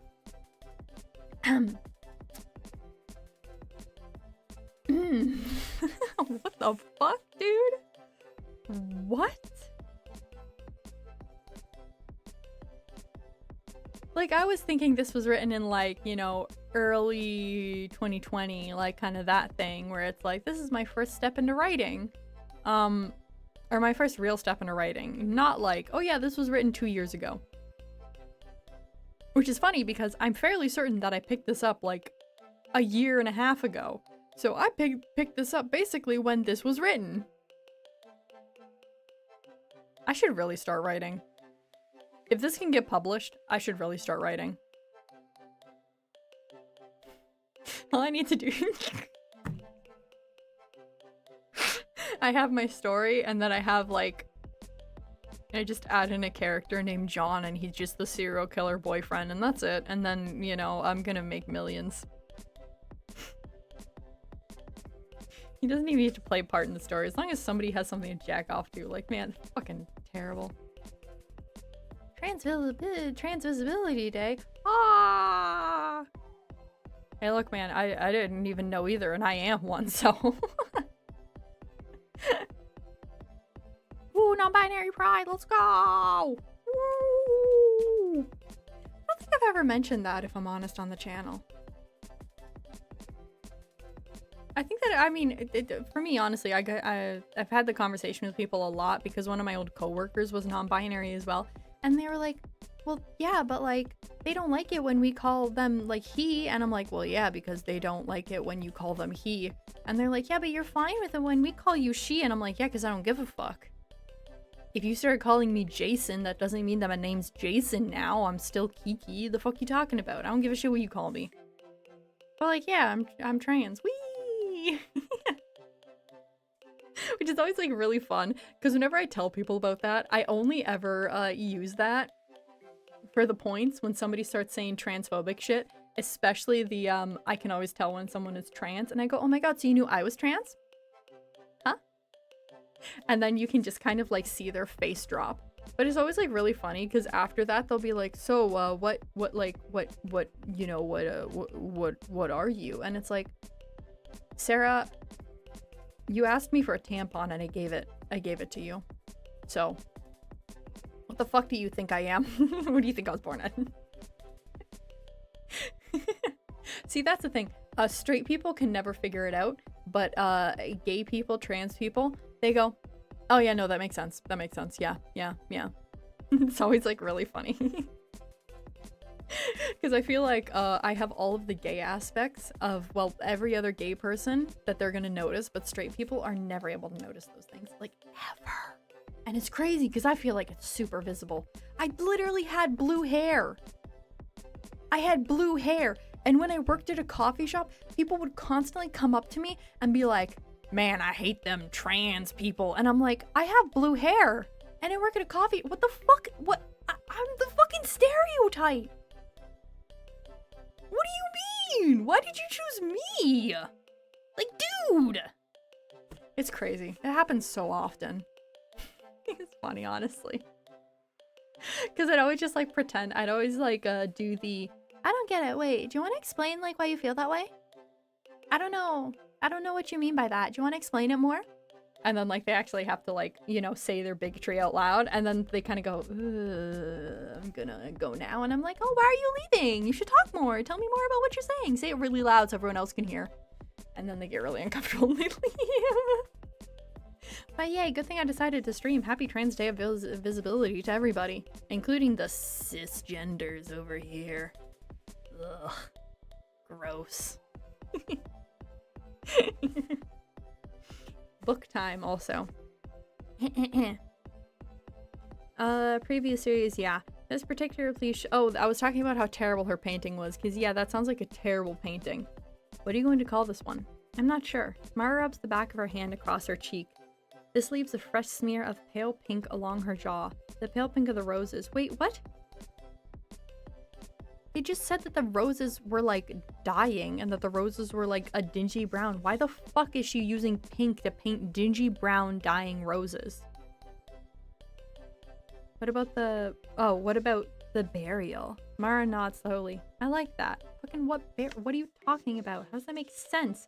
Dead birds, fucking burning teddy bear, and like a girl walking through the street, but also she's not walking through the street because it just said that she's walking through grass, but then it said that she's in between the roads of houses. I don't fucking know. What does that have to do with a burial? I'm looking at one of the fallen birds, pitifully laying on its back, its wings splayed.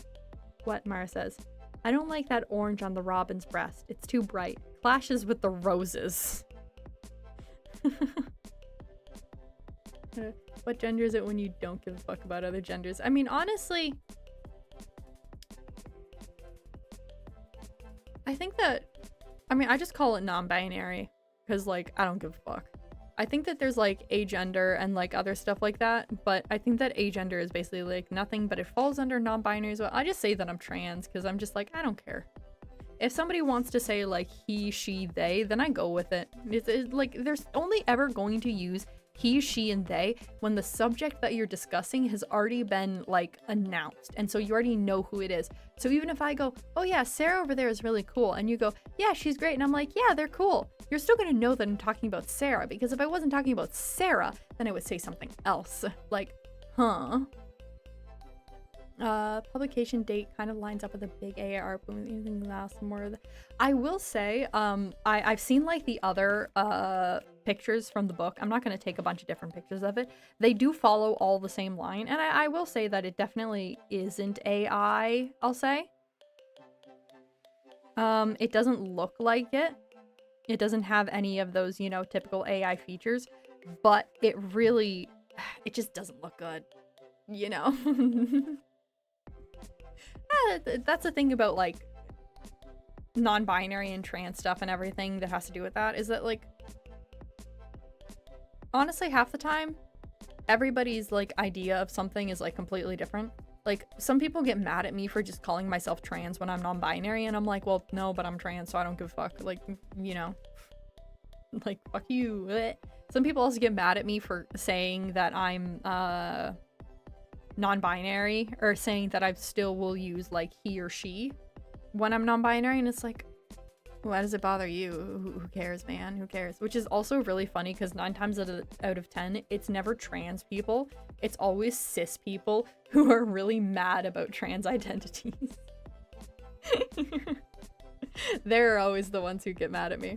But if it's one of those things where it's like, it doesn't make sense, well, if I'm honest, it doesn't necessarily matter. At least to me, it doesn't matter. My viewpoint is that I like to look like a girl. Do I feel like a girl? Not really. But I like to look very feminine, and I like to dress up in very feminine clothing. And if I'm honest, what fully feels more normal to me is I feel more like a man who dresses up like a woman. So, you know, but even then, it's kind of like, eh. Exactly. If you ain't cis, you're trans. Preach. There you go. That's how it works. Everything about it is, like, always different. Welcome to Kiki's Room. We're trying to find our genders. Turn the kids transgender.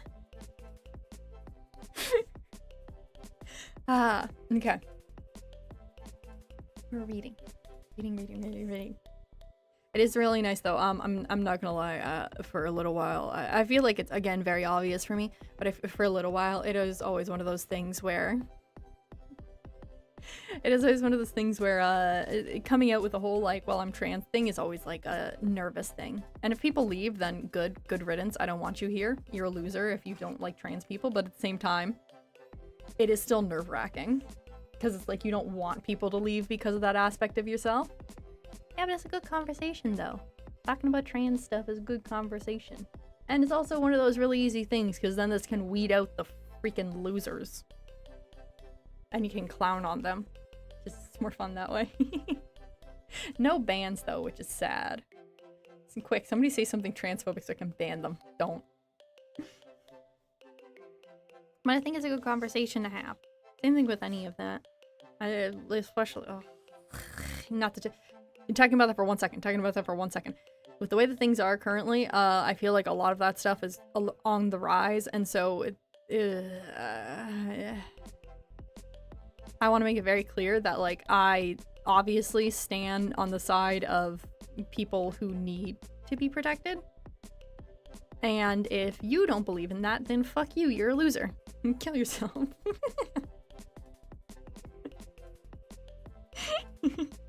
That's my stance on it. Fuck you if you're an asshole.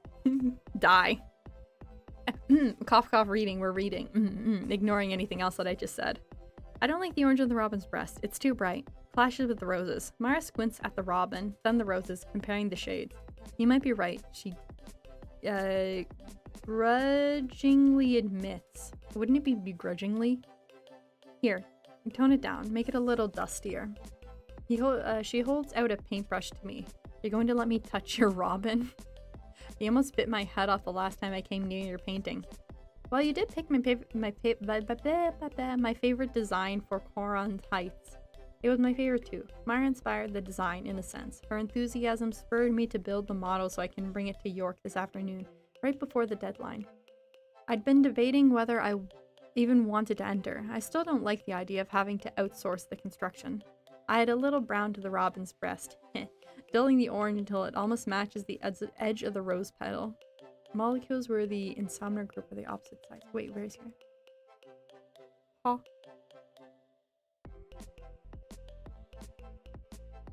I'm not gonna lie, I don't know if I missed something or if like something didn't register in my head, but I have no idea what that's in reference to. Konokara. I'm sorry, I have trouble reading. Also, I'm gonna call you Kono from now on. Kini. Because Kiki. I'm not gonna call you that, don't worry.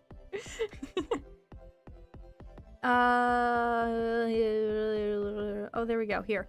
Uncautiously, Mara's hand slips into mine. Ugh. I turn my mouth to the side of her neck, kissing her at the junction of her shoulder. Her scent laced with paint makes my head spin. You're inhaling fumes. That's not good. You want to come see the model? I ask her. Of course.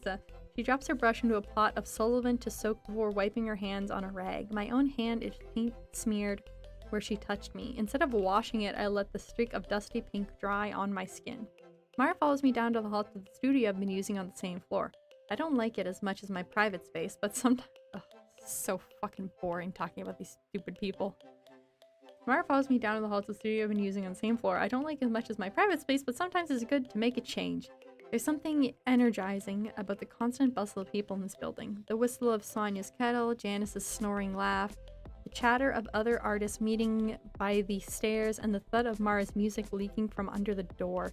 That would be fucking... Wouldn't the people beside her be fucking pissed? I would be pissed. If this bitch is playing music loud enough that it's leaking through the doors, it has to be leaking through the walls. I'd be pissed. Myra asks, isn't the office hawk hawks?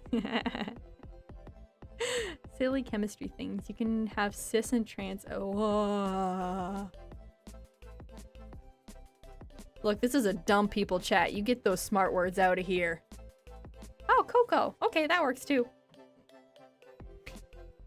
Coco Kiki. You also get those smart words out of here. Fuck that. You can get philosophical in here, but the second you bring in words that I can't read, you're banned. That's how this works. I'm allowed to be the smartest here. Nobody else. Back to 3rd grade. 2nd, just in case. Fuck you. Isn't Officer Hawk coming to talk to you today?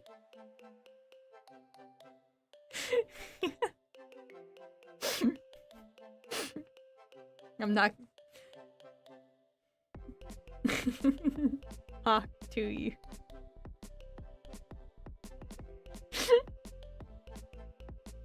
Oh fuck, I forgot about that.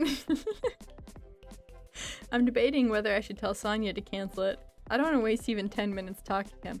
On the other hand, it would be stupid to miss the opportunity to observe the detective while he's interrogating me. I push open the door to my own studio, which takes up half the floor, and the opposite end of the building to Mara. Oh, on the opposite end of the building to Mara. Wait, what? What does that matter? Okay, well, I know that one, but that one's because it's, Worcestershire sauce is a familiar word to me, and so I can pronounce it. And it's also because I don't actually read the word, I just view it as a picture, and I know the sounds that go with that picture.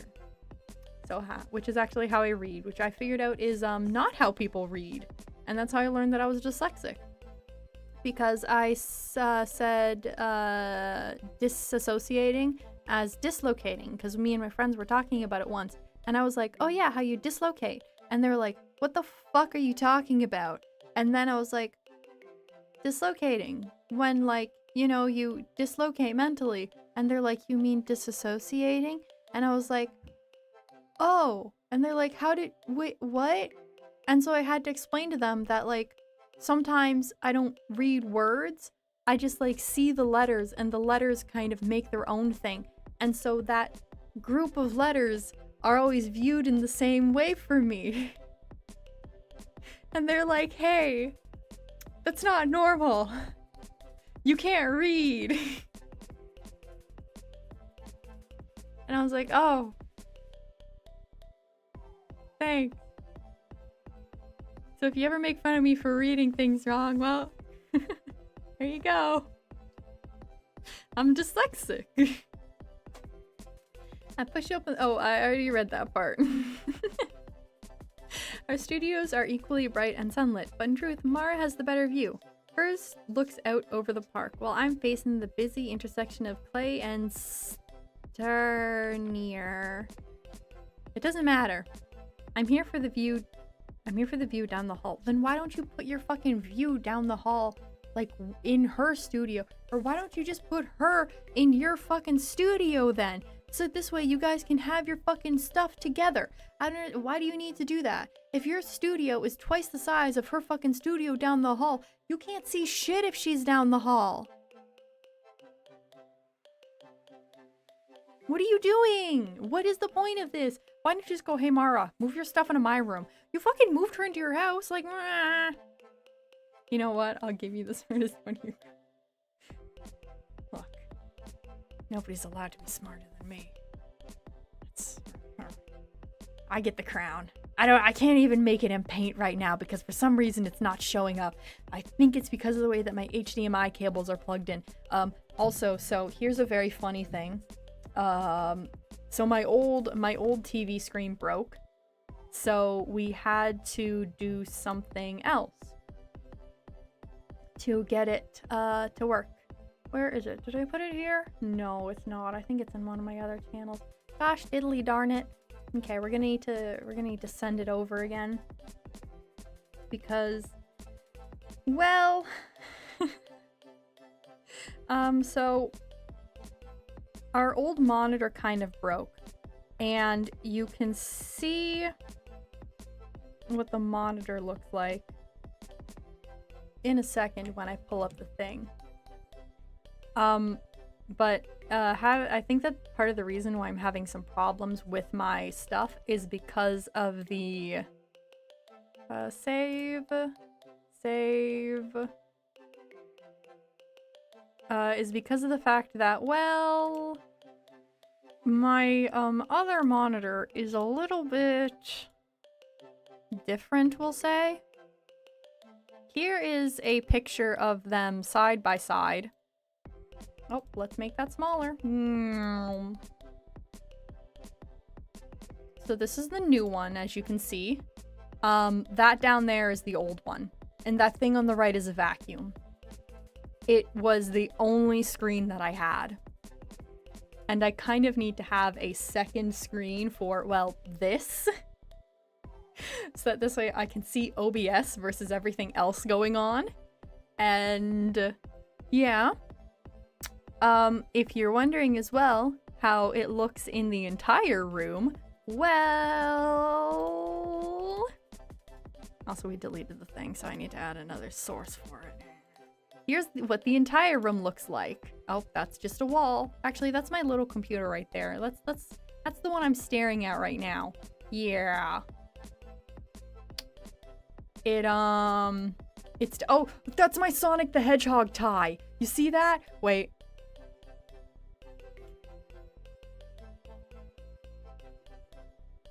Wait, I'm wearing it.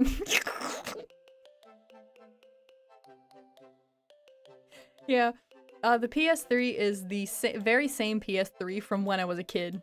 You can see all of the junk that is regularly on my desk. Oh, there's my microphone too. You can also see the hand sanitizer. There's Karopi because he's my favorite. There's the wrist brace, as I refer to as my gamer brace. And yeah, wow, isn't that fun and exciting? Fucking weird freak room.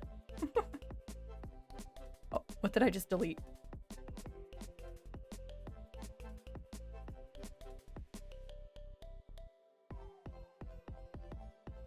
Okay, we're safe. We're fine. Okay, we're good. It doesn't look like we deleted anything that was important. At least I hope not. If we did, that'd be bad. But yeah, so I think that the fact that I have to use a different HDMI port than I originally did for the first screen. Look, I have really bad hands. I have had people comment on that before. I've had any person who's ever come over has specifically commented on the fact that I have Vaseline at my computer, and it's always really funny because this is gonna get TMI. I don't think that using that for, you know, the other kind of activity that like you do when you don't have the external one, I don't think that Vaseline would be good to to put in there. But it's always really funny because it's like, I don't think that that would be like good hygiene wise, if that makes sense. But yeah, everyone always comments on the Vaseline. I also have one that I have two technically, for two separate purses, so this way I can keep a hand cream in both of my purses. I like it there. I can reach for it easy. I like him sitting there. But I also have one in my bathroom and one beside my bed, which again probably does not, you know, dismay the implications. But even still, it's sunny out. I'm sorry, I can see my outside window from here. But point is that I have a lot of them because my hands are really bad because I wash my hands a lot. And if I don't use hand cream all the time, then my hands will crack and dry. And if you look, my hands are so dry that if you look very closely at my nails are cracked at the end because they are also so dry and they chip. So all of my nails are like really short. Actually, oh no, you couldn't see it in that in the picture when I showed the book. Yeah. So I think that that's why I can't currently show paint, which is why I can't currently draw a crown on my head for being the smartest person in the room. So yee. We're a genius. And we're gonna finish up this last part here of Cole talking about how he's gonna talk to a cop called Hawk. Cop to a See, that's comedy. That's why I'm the smartest person in the room here. I'm a comedy genius. I said it's going to be incredible. She breathes. I guess. I mean, she breathes is probably not the best way to describe it, but I can't really say that it's wrong. So I'll let her win on this one. I'll let Sophie win on this one. She looks down over the black glass labyrinth. The smooth, sheer walls with will be glossy and reflective. The maze includes a dozen routes, but only one will take you all the way through. The correct pathway is hidden within the walls. The opening can only be found by staring at it just the right angle or running your hands along the dark glass to feel where it breaks. Right hand side so we don't get lost. Yeah. I mean, I live in the south part of Canada, but the thing is, literally everybody lives in the south part of Canada. It's less so that it's dry, and more so that, like, so in a very here's a accurate description of how much I wash my hands. If I am going to do the dishes, I will wash my hands beforehand because this is also a good example of OCD. I will wash my hands beforehand because my hands are dirty, and even if the dishes are currently dirty, I cannot have dirty hands to clean the dishes because then the clean dishes that I've cleaned are not going to be clean. Then I put on gloves. Even though I had to clean my hands, so this way I wouldn't be touching clean dishes with dirty hands. But anyway, I will then wash the dishes again with the gloves, and then I will wash the gloves, and then I will wash my hands after taking off the gloves, and I dry the gloves, and then I have to wash my hands again. So yeah, exactly. And if even like, let's say my knuckle touches a spot on the counter that I deem is dirty, or a spot on like the handle to my tap that I deem is dirty, I need to wash my hands again. So very frequently my hands will like start to bleed because of, well, the constant hand washing. So I have to use hand cream, one, after every time I wash my hands, and just very frequently throughout the day, so that this way again my hands don't like disintegrate. When I worked at the coffee shop, I was washing my hands even more, which is honestly insane to think about because again it's already enough. And the sides of my thumb basically felt like a snake, which is kind of cool. Like if you did that, if you took a shot every time I said hands, you would die. You would fucking die. It's even worse when I'm cooking too. If I'm cooking, after everything that if I like peel a vegetable, I have to wash my hands afterwards.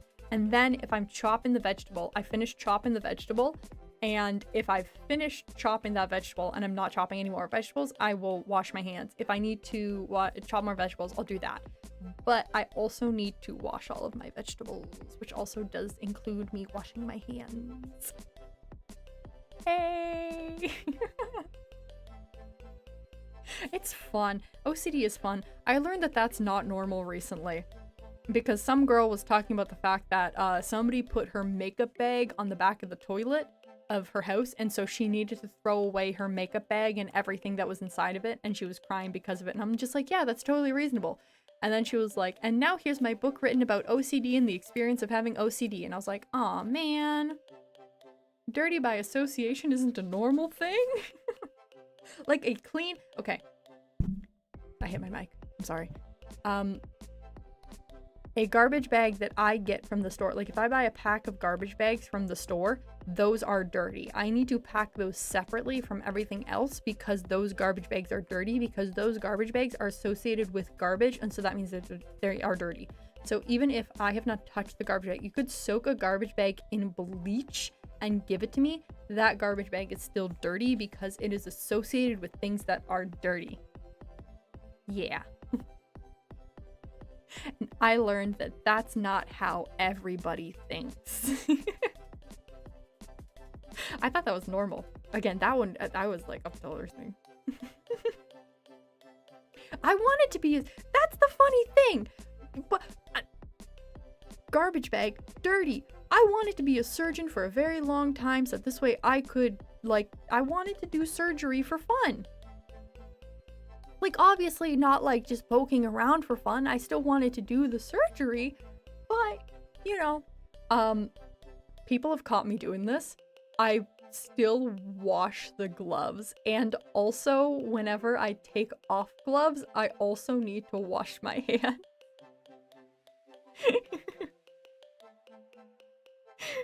It's fun. I would go through a lot of gloves.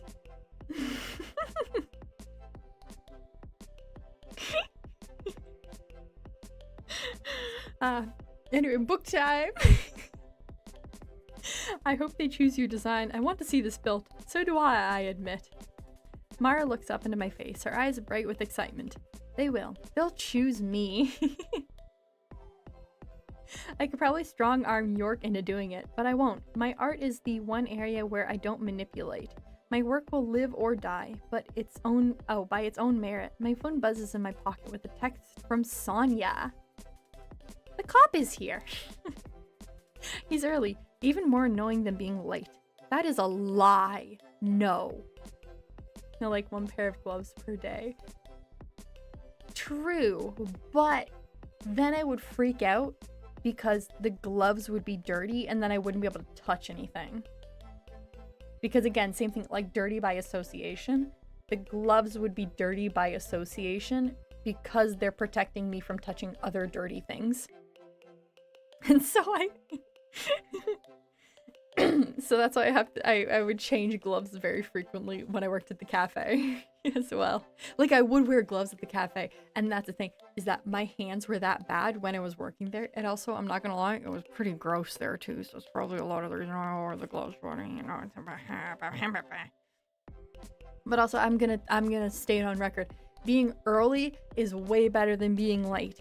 Fuck anybody who says that. If anybody says they'd rather be 10 minutes late than 30 minutes early, fuck you.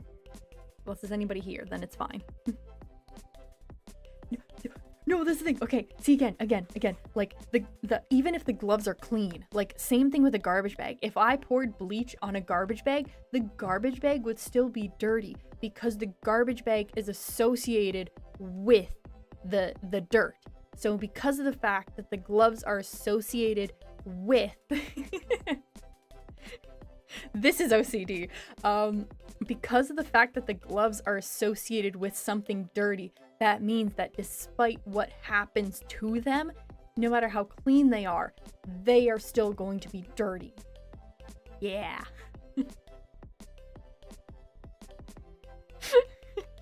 This is why I didn't think that I had OCD. I just thought I was a clean freak, because every other time OCD is just like, I have to turn a doorknob 4 times. And it's like, that's it. And then you see this and you're like, oh, that's OCD. Oh no.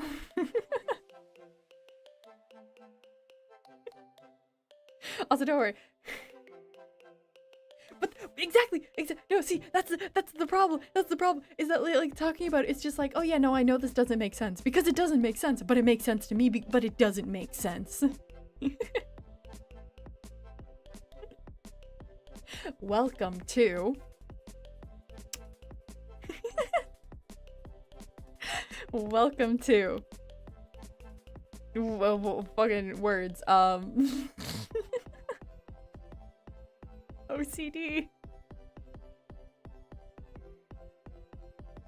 I mean, yes though. Any kind of dirt, any kind of grime, any kind of like anything like that, it really is again, easiest way to explain it, dirty by association. Because it is associated with dirty, that means that it is dirty no matter what. Which also leads to a very odd thing where clean by association, where despite the fact that it might not be clean, not like gross. Okay, I'm not, this is gonna make me sound gross for a second. Like sometimes I don't vacuum very often. It's never gross, it's never disgusting, it's never like there's vomit on my floor.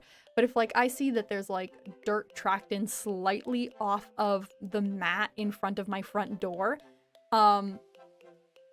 that dirt is clean dirt because it's inside my house, because inside my house is clean.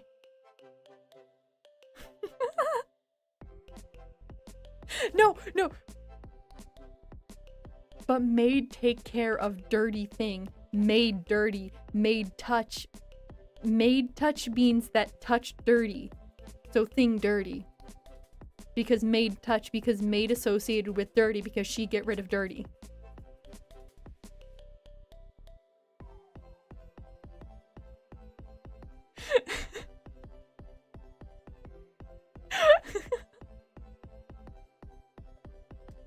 This isn't even like reaching. Like this is like a genuine like thought or step into, hey, here's what thinking with OCD is like.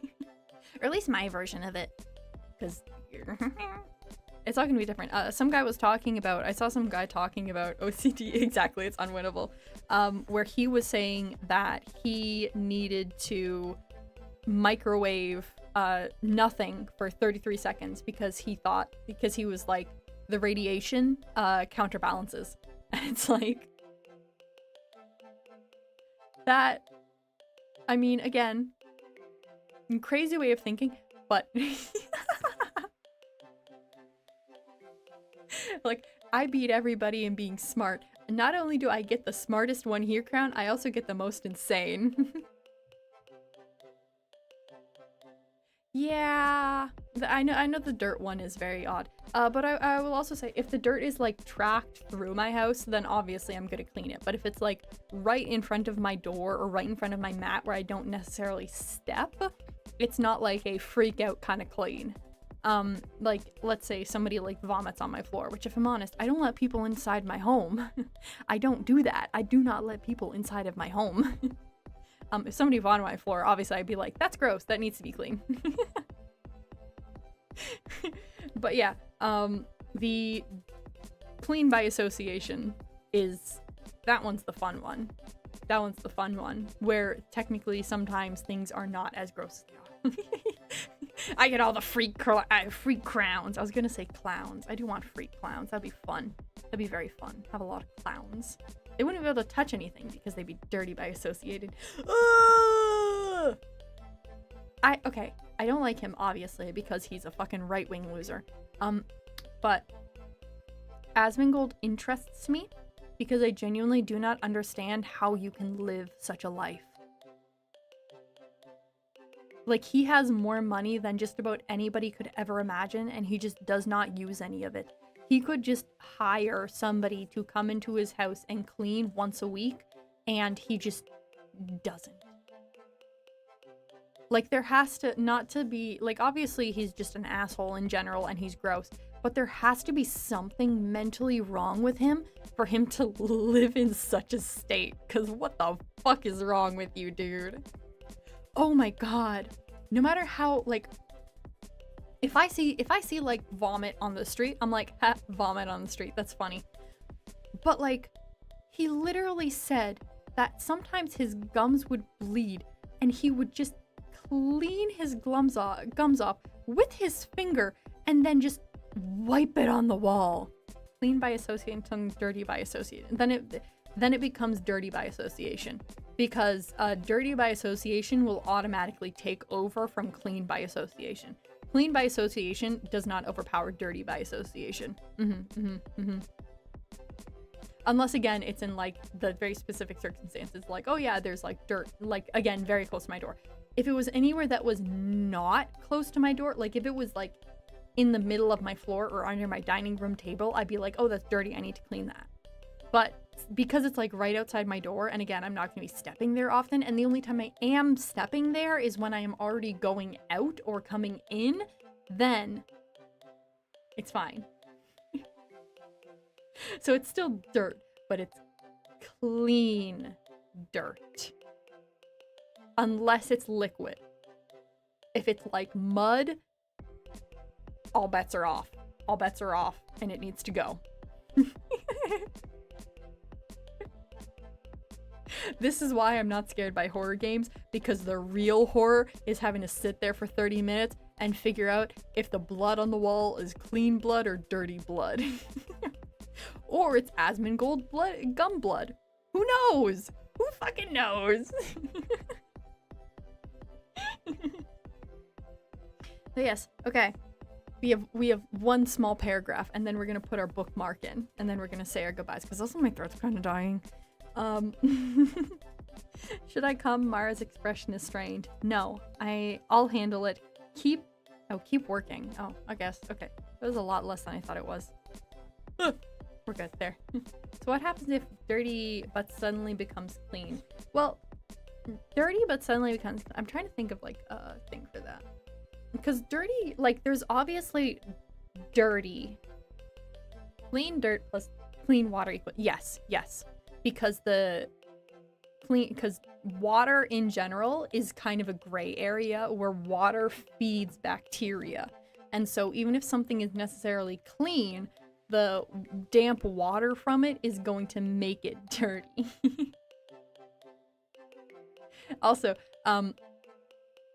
so dirty, like there's dirty and then there's dirty by association. Dirty and dirty by association are two separate things, because actual dirty is like, you know, dirty, whereas dirty by association is technically, yes, this thing is clean, but it is dirty because of the association with the fact that it is associated with stuff that is dirty. So again, same thing, garbage bag. So garbage bag technically is never going to be clean because of the fact that it is associated with garbage. Trying to think more. Door handles never technically clean. Like door handles, like all the door handles in my house are clean because I regularly like will wipe them down with like towels and stuff, and I have like a spray cleaner that I'll like wipe down the door handles with. And if I'm honest, I live alone. I don't ever touch door handles because like, well, I don't need to close doors. I live alone. But like those are already dirty. Despite the fact that I clean them, they're already dirty by association because of the fact that, like, you know, a bunch of people touching them, blah, blah, blah. So even if I'm the only person touching said door handles and I'm cleaning them, they are still dirty because they are associated with the fact that people touch the door handles. So what if I ushered a door open with my foot? Is it clean? I mean, I'd be more so impressed by the fact that you managed to, like, you know, get your toes around and still, like, or I guess unless it's one of those like little push down handles. But even then I'd be like, because again, same thing, feet are dirty by association. Hands in general are also dirty by association, which is also why we constantly wash our hands. Because hands are dirty by association. Like I don't want to say chemicals, but like sweat and like oil and stuff like that is going to be dirty. What if yeah. No, I still go what you mean. Oh, but,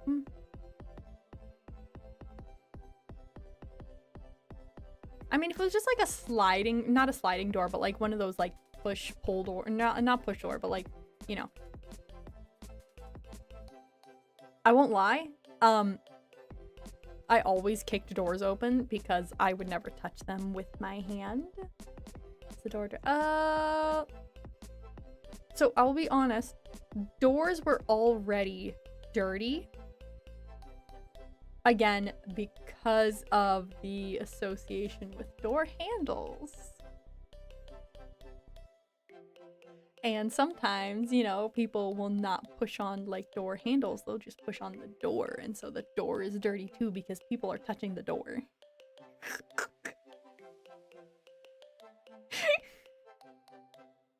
So those are already dirty. So I don't, out in public, I do not touch doors. And I already wear long sleeves in general just because like I prefer long sleeves. So I will always pull my sleeve over my hand when I open a door. Or I'll like wait for somebody else to open it and I reach in, like I have a specific spot on doors that I reach for because I'm like 5'8". I'm like relatively tall, especially in my area. So if anybody is like ever grabbing the like side of a door, like somebody else opens the door first, they go in, I'll like go in behind them, and instead of like grabbing onto the door handle, I will grab onto like the edge of the door and pull it open, but I'll do it like above my head so it's far away from anywhere anybody else would have touched. What if it's a brand new door and I push it open with my foot? Is it dirty? See, here's the thing. Again, see, that's the thing. Dirty by association. Brand new door. Door is already dirty by association. So even if nobody's touched that door, it's still dirty. Because it's dirty by association. So like stuff like that is like one of those things. Like a puddle is dirty by association, a lake is dirty by association, a door is dirty by association, money is dirty by association. No matter what is like put in to like change that thing, even if you're giving me like a brand new nickel that has never been touched before and literally just came out of like a nickel machine, or like whatever they use to make that, it is dirty because it's money, and money is always dirty because people are always touching it. Yeah, that's the thing. It never technically becomes dirty because it already is viewed as such. Because it's, you know, well, see, Yeah. Yeah, default state of everything, if I'm honest, is dirty by association. There's some people who pass that mark. Most of the time, people do not pass that mark. It takes a lot for somebody to pass that mark of dirty by association. I talk about him frequently, but again, friend who does like the announcer stuff. Again, he's my friend. Dirty by association, though. Because living person. So...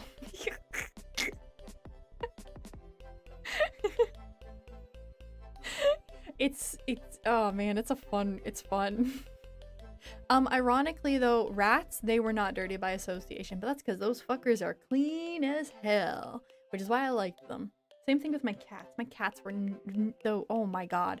I will admit, those fuckers were disgusting.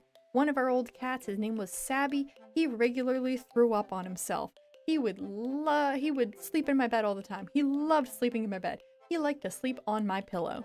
And I let him, but that's also love, so it doesn't matter. And he was also gray and stupid, and I loved that little guy. But yeah, dirty by association is very fun. I'd tell you to think like it for a day, but oh my god, you would lose your mind.